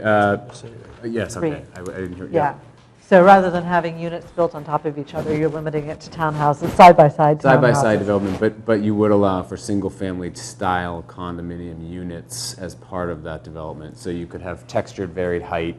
Right. You could have a single story with a 1-bedroom, for instance. Right. That was the intention there. But my question on that is if you get to where you're trying to preserve an existing house on the property. St. Pius, of course, is one of those. We've got some big estates where that might be a possibility. The requirement to limit the units to be side by side wouldn't necessarily allow the existing house to be an up-down Yeah. condo. So that's something we might want to look at. So that's in the existing, okay. Yeah. Stackable in the So existing. you've got the And existing that's buildings carved maybe out restored otherwise, to so the- maybe that's where we just have a carve out in there. Yeah, exactly. So, I mean, these are just things to think about as we look at it. Let's see, and that's in the existing preserve. And there were a couple of other things. I thought the parking took Ned's original language about the parking pods a little bit too specifically. I think we can reword that so it's more general. I liked Alex's language a little bit better there. Yeah. I'm not sure I love the idea of requiring visitor parking. There's a way to not have those visitor spaces. The trouble is overnight visitors. I mean, it depends on, if you're doing the 1.5 parking spaces per unit, 2 parking spaces per unit, then you've got a couple, they've already got 2 cars potentially. Right. So then if they have grandchildren staying the night or adult children staying the night, where do they park? Yep. Because we don't have on-street parking. I've seen some very nice developments that allow on-street parking, but it's a town rule, not a... Yeah, private Yeah, streets. so, private streets or something like that. So we might consider how that could work Way too. to work that. Because having a slightly wider street rather than pods interspersed throughout the landscaping might work More better, attractive. but we'd have to figure out how we would go about modifying the town's bylaw to allow for on-street parking in these particular areas. And I don't know if we want to cross that line. I agree with that. So I think we need, and that's sort of the first crack. Yep, got it. So, I'm I think in a happy to condo get- development, I think the condominium owners themselves would want designated spots. I They wouldn't might, want to own yeah. the condo and then all of a sudden find people are parking, even though it's a private street in front of my unit all the time, and it's like, well, who's Right. that? Yeah. I was not intending for on-street parking. No, as I know much you as- weren't. but I was you just may sort of need a thinking of different combination of ideas. both. Alex Yeah, had commented exactly. that, Yeah, I don't think we want Yeah. on-street I don't parking. think, I don't think, again, the people that live there would want that, but maybe Well, these guys. but the would idea, probably of course, of visitor parking is that anybody can use the visitor parking. It's open to all there. But I see your point of not wanting to park. Well, you made a in front of comment, the house. people that Yeah, visit exactly. overnight, now you get, Right. that doesn't Yeah. sit well. I Some think. people are very sensitive to it, some people aren't. So it just depends. But of course, there is a town bylaw against it. So you have to figure out how you're going to accommodate the overnight visitors somehow. So, so I'm happy to forward comments through Bill and, let you have a look at them. Okay. Anything more Ned than wants that? to say something. Yeah, I think he does. I would draft up some specific comments. I think it's a really good first draft. I think Yeah. one of the things that, as a general premise, we need to be thinking about is creating zoning bylaws that encourage certain amounts of density so that you discourage greater amounts of density. Right.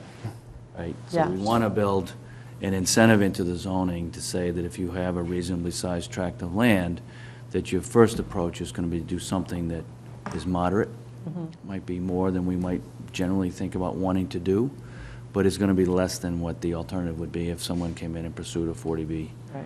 development. And I think, right now, it's all or nothing, and, I've got a client that's very sensitive to that and doesn't want to use the 40B hammer, and wants to do it in a way that's context sensitive. And we're here, and we've got the opportunity to be before town meeting in October.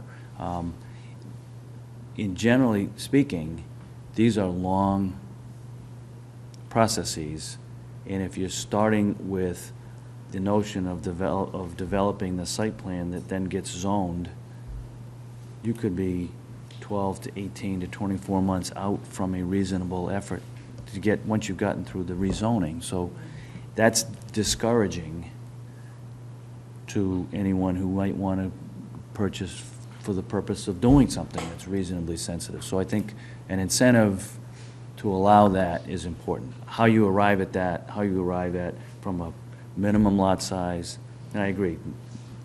When you look at, you end up looking at what's there in our residency zoning, with the exception of some very unique, very specific properties, you're not likely to have to worry about it. Right. But I think, in any event, that's my general comment. I think how we arrive there as a town, I think is important. Just a couple comments to respond to that. One is, I think that we are fortunate to have a developer of the caliber of Northland willing to give us the patience to try to get his site plan that he's worked very hard with the neighborhood to sort of come to a consensus on through town meeting. I think there's a lot of I think, there probably are a lot of good developers of the caliber of Northland who don't look at our town because they don't want to have that patience. And two, I think there's other developers who would choose to not bother with that process and would choose to just make an application. I think we've seen that under the 40B guidelines. So I think we're fortunate right now to have this developer, and I do hope that we were able to figure out a way, one way or the other, through town meeting to guide this project forward. But I think we need to be cognizant of the fact that we might not always be that lucky. To the point about density again and on the neighborhoods, I think one of the things I grappled with in drafting this is I started thinking about mixed-use condominiums over retail in certain districts. I started thinking about garden-style apartments. I started thinking about developments like the one we saw earlier tonight on Elliott Street. I think as you start to look at those, I think those are probably more appropriate. Let's see where we go on the general. And if we get somewhere in the general, let's start looking maybe in the future at some overlay districts where specific types of development like that might be more appropriate. How do you address condos over commercial space? Yeah, I mean, I think that's I more agree, specific to neighborhoods as opposed to something we don't want to introduce into the whole town. Yeah, I think there's some sites that we've been able to identify through the master plan process that could be very appropriate for condos over commercial. However, I agree, the place to put them is not in this. That agree would be a with that. separate bylaw for those particular types of, I mean, I think It the could just be an idea- overlay. Yeah. Then you have underlying zoning, but hey, Right. if this is the right place for this, and we think it's a good idea. The idea of thinking about the site characteristics and then writing the zoning to work with the particular site characteristics makes a lot of sense. So we have 3 or 4 different ways to do condos, but they're based on specific types of characteristics. You know, again, I think we're probably going to end up taking these both to town meeting. One specific to the St. Pius town meeting is used to that type of zoning coming through. You will know that you will get a shot at town meeting for your specific project, and that should make your client very, very happy on that. I think then taking this to town meeting, saying, you know, let's tighten it up a little bit more. Say, look, this is coming out of work that the planning board's been doing, stuff that we're hearing on the master plan. We'd like to discuss it as a town. We think this is a good zoning. Once we get it tightened up, we think this is good zoning. What do you think? Town meeting's going to say, yes, no way, Or talk about or it some we more. think it's a great idea, but you're not there yet. Right. Take So it back. somewhere down the line, do we have a planned unit townhouse development bylaw and a separate condominium planned unit development bylaw? We could do, yeah. So. I mean, and- this becomes obsolete after a particular site. Well, no, because Alex did change it a little To bit. Alex's I point, mean- but It might be it's one pretty of those. minimal. It's a minimal change, you know. You gotta have a there lot are of other specific places, requirements but- here. But remember that town meeting has, when you're introducing a specific new use, remember that town meeting has a familiarity and a comfort with identifying parcels. Yes, the zoning may well apply to other places, but it's parcels that have a specific use. It is a PUD granting the 2 uses. So, you know, this is something that town meeting's familiar with when introducing a new building type. Then we give them something that they're not as familiar with doing and saying, look, you've just talked about this would allow this sort of thing in other parts of town.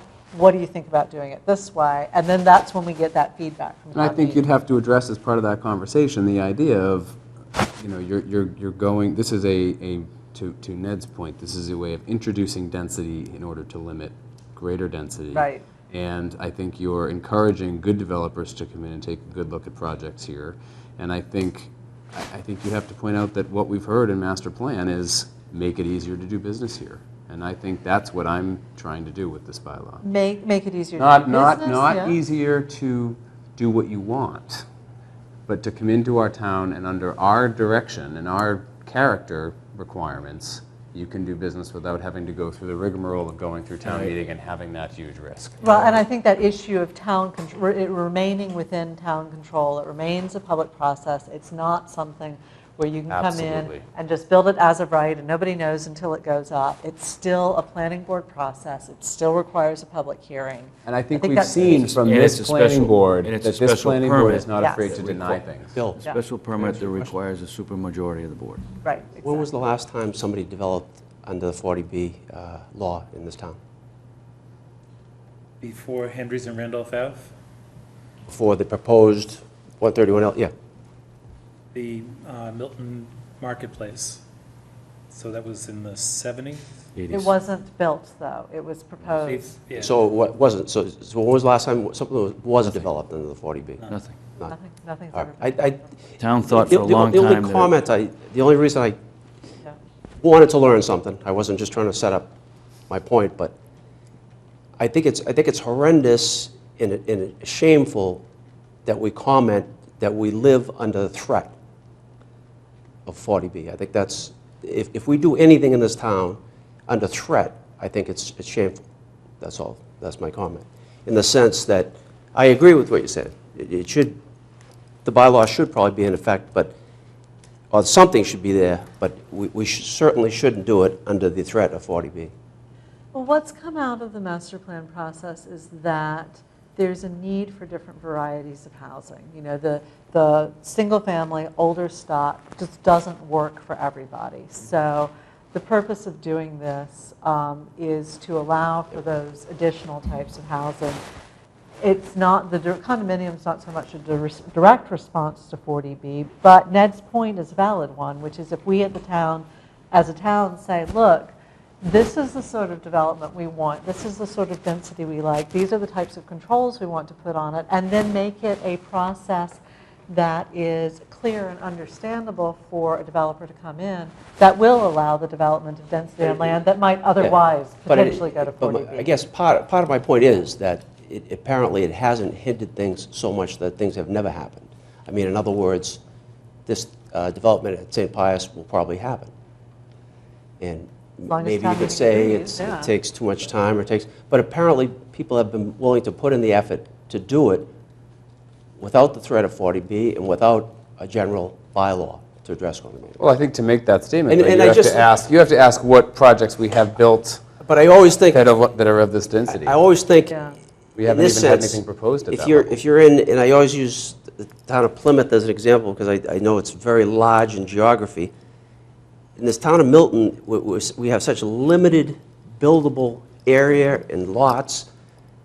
When this whole condominium thing started, people kept telling me I was crazy when I kept saying, how are you going to fashion a condominium bylaw that's going to address the varied and few spaces that you have in the town of Milton? Well, but I mean, and I don't undermine your effort. No, I'm not taking it that way. But it's just, Well, one of the considerations, and this also has come out of the master plan, is the concern about the big estates. And you've got these beautiful old houses that are too large for most people to live in. You have quite a bit of land associated with them that we all think about as being protected land because it's never been developed on, right? So therefore it must be protected. Except as we found out with Milton Muse, that's not necessarily true. So and it's one of the reasons I was talking about the idea of how big an acreage we want to require is one real thing that we can do with this is by requiring buffers and requiring extra open space and requiring or allowing that the house be developed into condominiums, we have the ability to preserve those public views, to preserve the view of the historic homes, add a new type of development such that those estates won't be split up. The open space won't be developed into your standard subdivisions where the open space is really lost because there's no incentive in a standard subdivision to preserve it. There's no incentive to preserve the original house if it doesn't meet the way the subdivision has to be laid out. So This there's is also not designed as a defense against 40B, No, just to be it clear. really isn't, I mean, yeah. this is designed in response to two things. One is, there's a proposal on the table. I think it's a good proposal that was vetted out at the neighborhood level.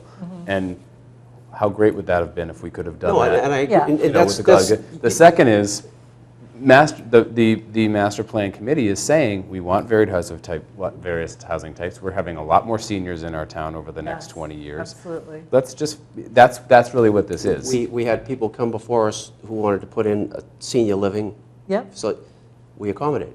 Yeah. But it's a long process, and it's not necessarily certain is the problem. So you've got the possibility of developers coming in, wanting specific zoning. You take it all the way through, town meeting says no, they've just had a lot of time and money go out of their No, process. somebody could, yeah. somebody could come and say, some might say this is a very liberal condominium bylaw. Some developer might come in and say, I don't like that. But you, I'm going to go course they 40B would. anyway. but you jumped on the 40B piece, but there are some other issues that made 40B more advantageous now, and that is the cost of land. Because those costs have risen, now they can actually take and do a 40B project. I mean, before, when the cost of land is very, very small, and you can only make X amount on the land cost, and you can only make 20% profit on the top line, and you've held it for a long time, there's not a lot that you can make there. So therefore, the 40B isn't the project for you. Sell the project off, and, if the land cost was high, now you can do the 40B. But if the land cost was really low, it doesn't work. And we keep talking, I would like to, as You part gotta of, go back we're also, too, we're that- looking at how many small lots we have that Yeah. are non-conforming. Look I'd at how like many to know how large many we- big lots lots we we have. have that would fit under this. I'll add that to my Alex isn't at the request. table tonight, and I don't think Alex would say that he lives in a giant estate. Right. And the reason he's not at the table is because this would apply to his land. It is. So, Ned, Yeah, I think it's over mean, here is 15 acres. I raised the I'm sorry, he's not issue. sitting here, though. let Ned talk, please. I raised the issue of density. I don't mean it as to say we're going to present with the threat of 40B, but I think we are fortunate that we have a zoning town meeting coming in October. The timing was right with respect to the proposed redevelopment at St. Pius to move through that. If we were another 6 to 8 months away into the following May, that might change the economic dynamic to Right. whether you wait that extra amount of time to get into a zoning issue. So it was a little easier in this case to keep working towards this October. To have a bylaw in place that says, okay, if you buy a piece of property, then if you go through the process and you can get a special permit, which is supermajority of the planning board, means you have to do all the same spade work and homework with the abutters, because the abutters are going to have an awful lot to say about how the development gets done. That if you do that spade work, and you have a bylaw in place that allows you to move through the process, and you know what the timeline is going to be, I think you're going to get a better response from the development community, as opposed to someone who might say, you know what, my family's owned this property for X number of years, I'm getting out, I'm looking for the highest buck. All of a sudden, somebody comes in who's not paying attention to that process, looks at the zoning and says, this isn't allowed, good, I'm going to go this way. It's just, I think it is a tool in the toolbox that provides a more effective opportunity for the planning board on behalf of the town to mold these projects. And that's what I will also say just to wrap up my comments is, because I can see there are two lawyers in the room who bring stuff to town meeting frequently, is we have had criticism, not just the planning board, but other people who bring zoning to town, for bringing zoning articles to the May town meeting. So anytime we can focus our efforts on making sure that zoning articles, sometimes it doesn't work for the developer, but making sure that zoning articles go to the October town meeting rather than the May town meeting. And we've had some Town meeting issues- members would be a lot happier with We've had it. some issues about zoning bylaws that have come in that have been too specific. That's true. Yes. I'm just saying timing-wise, Assisted if nothing living- else, just assisted living timing-wise. didn't get approved the Because first it was- time, and now it may not happen. I know, Because I understand that. Bill, Yeah, you want it's to say just something timing. in summary? Go ahead. I'm all set, thank you. Okay, Good. somebody go get Alex. Thank you, I appreciate your time. Alex? I thought he was going asleep. downstairs. Warrant committee. Downstairs We're gonna have to watching walk So him. then, I'll go get him. while he's downstairs, I'll let you know that the housing production plan was on the agenda. Yeah. So I can give you I can let you know that I have an update that I would be happy to give to you when Alex gets up here. Here he is. Which he is. Here he is. Okay. If the chairman so requests, I think the HPP is the last thing on the agenda. So we are going to discuss 131 Elliott Street. Oh, I missed that. Thought we'd done that report already. Yeah, I thought you summed that up already. Yeah. No, Did you give us a report? we discussed He the, promised to sum it up. we discussed the special permit. We did not discuss the 40B and what the planning board would like to do with respect to the 40B. And I will, there is going to be a hearing on the 24th at 7:30, as Bill has pointed out, and everyone has been a copy of the plans. And has everyone reviewed their copy of the plans? No, No, not yet. I received it yesterday. Right, Same here. It's a little thick for overnight. viewing overnight. Summertime. Well, I would, however, be happy to review it prior to the Well, zoning board. I think that this is fine, but the, as you, yes, Clark? For those at home, the entirety of the application for the 40B for 131 Elliott is on the town's website. If you go to the townofmilton.org, from the webpage, you'll see 40B projects. Click on it, 131. The entire application is online. The plans are online also. Now, the selectmen sent a letter to the Mass Housing Partnership with respect to the development, I understand. We did. And is that letter on the website? Yes, it is. So we should review that So as well? I mean, It'll be it in would the- appear that the board is not prepared to do anything with respect to next, or 2 weeks from Thursday, 2 weeks from We could attend. today. What was the I intent of the understand letter? that. Can we ask that? But attending without any powder in the breach is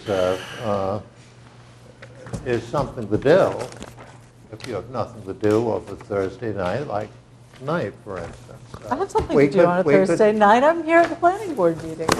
But seriously, though, I mean, to get this the night before the meeting makes it difficult for Bit all of much. us to review and to be properly prepared for the meeting. So I just point that out as a matter of fact, not of I comment. was trying to review the condominium bylaws Exactly. overnight. Well, this goes along with your comment that you wanted more time to have the documents. So this maybe is an object lesson for us to. I think that we should. Can I make a comment to that? For as much as we tried to get that to you, this came in last Friday.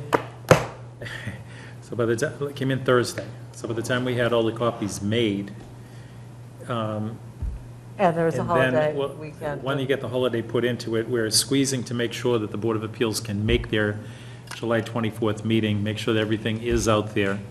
I had one other document for the demo of the building that had to be done, another time-sensitive document, and getting it on the website, getting it out here, and then getting all the different versions of Brian's, Alex's revision, getting that other one typed. Ned's comment about 16 pages handwritten, that I've typed up Alex's that stuff long. before. they were very good. Tricia did a yeoman's job getting it out. As soon as she got it out, your packets went to get delivered. Alex, are you seeking a recommendation from the planning board to approve or not approve the project? What exactly would we be taking to ZBA as a board? Well, I am thinking Our that if the planning board had concerns that it wanted to express to the ZBA, that it could express those concerns. I mean, if there are issues with respect to this project which should be raised, legitimate issues, then the planning board should. I mean, I'm And happy. it is something that the selectmen's letter doesn't cover. I mean, the selectmen have sent a letter outlining the issues as they see it and as they see them, or the scope of things. So what would be the best process moving forward on Well, the this? Should we best send process comments would to be for Bill? people to review this, review the letter from the selectmen, and at our next meeting, we will join this issue again and determine whether or not we feel there are issues that need our input to the Board of Appeals. It appears this will not be done in one meeting. What? From a public process standpoint, it I appears. don't, anything is possible, but it would be the first time ever that it had occurred. but I'm guessing the public process alone might dictate there's always, that. always the yeah. first time. So, I have a question, actually, to Bill's comments, which is why I said I was offering it as a point of comment, not of blame. When are you getting your assistant and your assistant planner? Have these- Town administrator, assistant town administrator, and I will be reviewing probably tomorrow and Monday the applications that came in for the administrative assistant. Good, We will excellent. turn those over to Mr. Whiteside for his review, and however he wishes this Yep. board to, will give him the shortlist. Okay, great, excellent. The- And assistant town planner? That's a different issue. I'd have to go back and talk to Okay. town administrator, assistant town do administrator. we have a Deadline was extended today. job scope for the Submission. assistant town planner? Yes, for resumes. both. Because I haven't seen it posted in the usual places, that's why I'm asking. It was on the listserv. Was it on the listserv? I totally missed it on the listserv. Huh, It was on the listserv. okay. But I did notice that you do what I do on the listserv, and it's so overwhelming that you comment back late, and I was like, I thought I did that already, and then I realized what you had done, Yeah. exactly what I do. And there's so much there that of course you're going to miss some. Right, exactly. But no, And it that didn't is- say a big thing saying, look, Emily, Milton. I know, it's actually been posted there twice. Okay, good. And they actually, when I put it out there the second time, they came back with the comment about, you can't have attachments. But then they came back with the new rules and regs that said job postings are allowed, so Yeah. we were fine. Yeah, And they did come back and say that. okay. But I know that it went out to a couple of other planners, just trying to invigorate more. Did you send it to the schools as well? Of course, you wanted a little bit more experience, but the alumni. Well, MIT Association and of BU Schools. have great graduate programs and great alumni. MIT, BU, Harvard, and Tufts. Harvard just does it I well. do right? know that there's been a lot of people who've been making comment back to Michael. Yeah. Okay. I mean, they kept calling me because Do you not have I the sent it posting? out, but I had said, What? send it to Michael. Do you not have the I have an description? early I version got of the it today. description. So I will email it to you. Well, yeah, I have an earlier version because I had some comments on it, but I haven't seen the most recent. So, all right, that was my question. All right, so you read the application, read the selectman's letter, take a site walk, and be prepared to discuss. Now, this segues nicely because if this project were to be approved, it would approve 58 rental units, which would, at the time the comprehensive permit was filed with the town clerk, I believe, would be the effective date. And if there were a housing production plan in place with respect to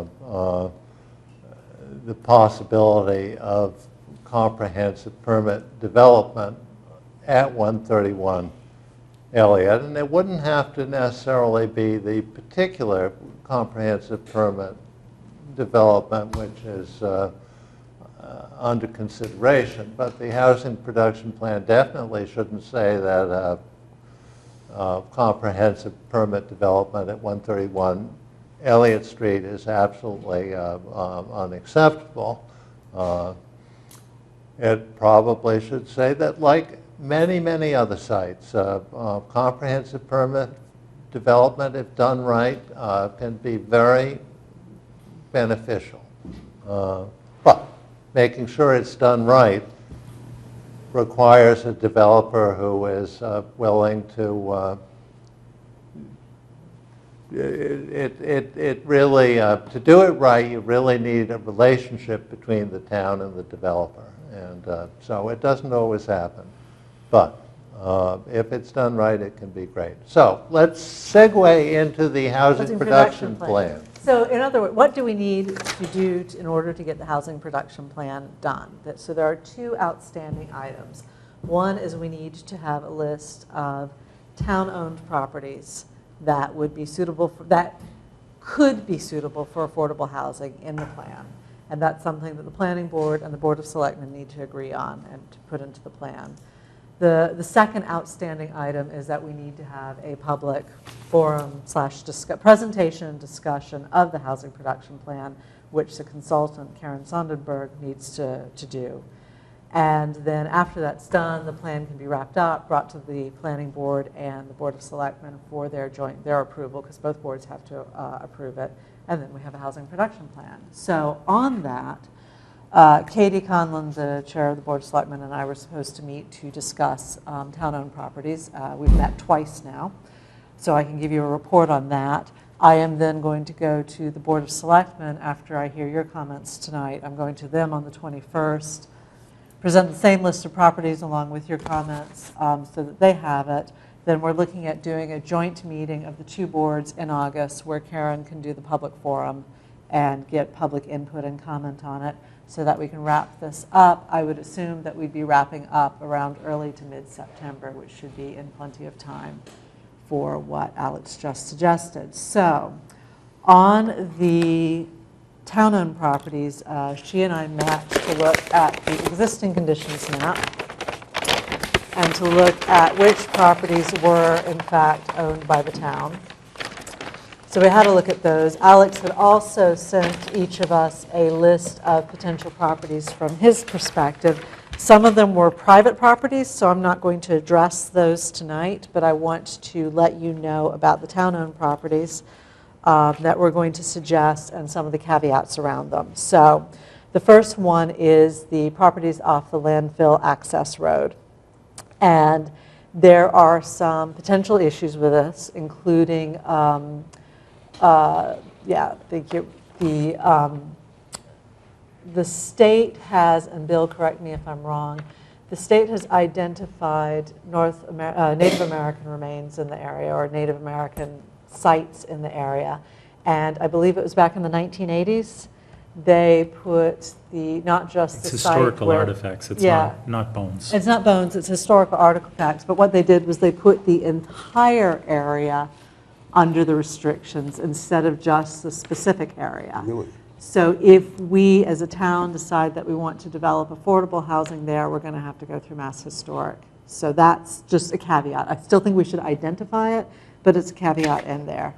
So the next area, and this isn't town-owned, but it is publicly owned, is, and Brian, you're going to be wanting to comment on this, if we go up to Granite Avenue and think about the state DPW yard, the park and ride, and although it's privately owned, I'm going to throw in the American Legion Hall in here briefly for purposes of discussion. Legion, that's Yeah. Park and Ride. So we already have a business district up here at 2 Granite Avenue. It's our 4th business district. State DPW yard and the park, particularly the park and ride, have been the subject of discussion as to what to do with them. And Brian's been the chair. It's not the DPW. It's a park and ride. It's just park. Yeah, that's what I was saying, more Okay, just particularly making there. So I know your report is coming out fairly soon. Your committee's report is coming out fairly soon. So I don't know the content. So what I say, you may want to modify. What we were talking about is the fact that all 3 of these parcels ought to be considered together. That's not to say that the DPW yard is going to give up its property anytime soon, but that if we're looking at planning for these areas, a mixed-use development that would incorporate those 3 properties, obviously with the consent of the American Legion, but they have been apparently thinking about what they could do with their property. So we think that we should identify certainly the DPW yard and the park and ride as potential mixed use, including affordable, and then begin a planning process specifically for those areas that would be informed by what your report comes out with. Now, I don't know if that's consistent. Yeah, I'll just quickly weigh in on that. So the report will be out, I'm hoping will be reviewed finally for final draft by the committee next week. Okay. And submitted to the Board of Selectmen hopefully the following week. We have to determine whether or not we have to have another meeting, but it's imminent. Okay. The report is in final form as per our last meeting. It's been pretty much voted on, but we need to get it signed and approved. The report did consider just the park and ride lot. There was discussion at the committee level about having a recommendation to, from our committee to recommend that the that a process be undertaken to apply the findings of that report across a larger area. The committee opted not to do that. They found it was Yep. outside of their charge. As a planning board member, I would recommend that, like what you're saying, Emily, we look at a larger tract of land and use that report to inform us as how we proceed there. The only other point I'd make is that the floodplain guidelines have Yes. changed. This has been marked a floodplain X bill. In any case, the elevation of development is in question here. Without getting into the details, Right. it appears that for sure, one of the uses that would be able to be done in context with the required elevations would be a residential project that necessarily wouldn't have to have ground floor access, if, you know, similar Right. to what Granite Avenue, 2 Granite Avenue has Right. from a design standpoint. So that's kind of the very, very brief summary. The report will be coming out. I think it will be able to well inform us as a board as to how to further look at that area as a larger parcel or larger overlay district or something. Yeah, because the other possibility is obviously with the fact that it's contiguous with the Neponset River, you know, there's a possibility for some sort of open space and something else open space and affordable housing, open space and, you know, institutional use with, or nonprofit use with the American Legion. So our recommendation is that we mark it for affordable housing, but note that it may be suitable to have other types of uses with I it. think that would Yeah. be very consistent with the report. So then the next few that Alex had identified were all public properties, and our charge was to, privately owned properties rather, our charge was to look at the town-owned. So let's have a look at 131 Elliott Street's next door neighbor, which is the town-owned land. We felt that we should recommend that if the town-owned land can be used in concert with a development at 131 Elliott Street, that would make a lot of sense. There's an affordable component to that. Whether it becomes, you know, under the original or the modified original proposal, and there's an affordable housing, whether it's something else for the purposes of the HPP, the Housing Production Plan, that doesn't matter. What matters is that town-owned land would be useful as part of a larger development. It would not be useful on its own. It's too small. So that is my comment on that. The remainder of, as I said, of the properties, oh no, the town hall, sorry, there was the other one. So the Fire Station Space Needs Committee just came out with a report in May looking at all 3 fire stations, and their recommendation was that that we needed 3 new fire stations, not to rehabilitate the old ones. So without commenting on where the new fire stations would be, let's just assume that they are going somewhere else, that would free up the East Milton Fire Station for a potential residential over commercial. That residential could be affordable housing. It would free up the Central Fire Station and the chemical building, if it's not used for MEMA, if they get a space in a new facility, as potential something on the ground floor with residential above. So we would identify those sites. If you look at where the police station is, I think it would be tricky. There is land there. It would not, that, you know, fronts onto Canton and comes around the corner on Highland. There is the possibility that you could do something there. We talked about whether that would make more sense as a complete, and again, this is not without really commenting on how you would do it. It might make more sense to have some sort of joint fire police facility on that large land and then free up this area behind Town Hall completely for a residential, some sort of other mix of uses, whether it was office, whether it was a cafe for you know, town employees who are in this area to be able to get something. This idea of the civic center of the library, town hall, the police station, the fire, the senior center is something that's really been coming out of the master plan, as we want to encourage people to think of this as the civic center, having a little coffee shop where people can mingle and meet and go to these places might make a lot of sense. Maybe the first floor of the fire station, if the fire station is moved, would work, and maybe then residential above. So we've identified that. Finally, the town occasionally takes houses as part of tax liens, in repayment for non-payment of taxes. And we didn't think that we could do a blanket recommendation that every single house that comes up for tax lien should be turned to affordable housing, because frankly, some of them may or may not be suitable depending on the type and the location of the house. However, we feel that every house that is taken for a tax lien should be reviewed to see if it's suitable. If it's not suitable, the town sells it, maybe some of the money that they get paid back over and above the taxes, and I am not an expert on tax liens. It's possible that some of that could go into the Affordable Housing Trust Fund. So those are the town properties we've come up with. We did talk about what do you do with institutional uses and nonprofit uses as they change use. So for example, a church that certainly in other communities you've had a loss of a church where it becomes used for something else. The church disappears, it moves, whatever. And certainly there have been churches throughout the country that have been retrofitted into some form of housing.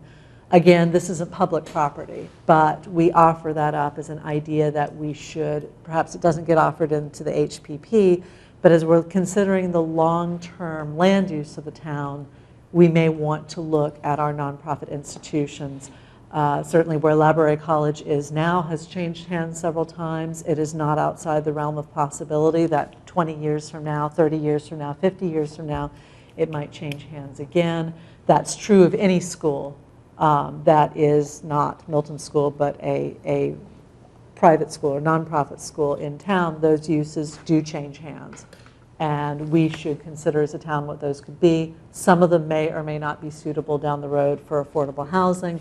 But again, it's not public land, so we don't feel that we should identify that specifically. Just keep that in mind.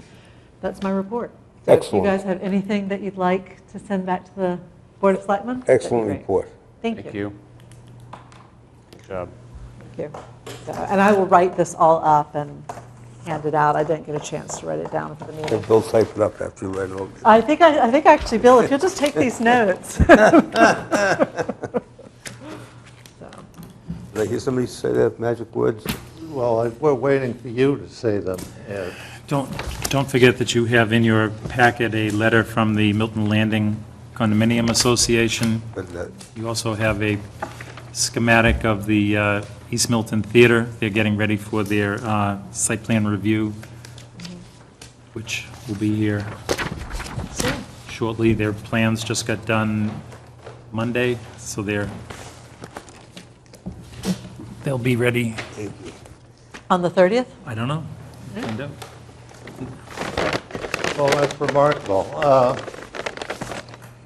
Just because I think they need a ton of parking spaces, but we'll see what it looks like. Look forward to discussing. 24 parking spaces behind the building now.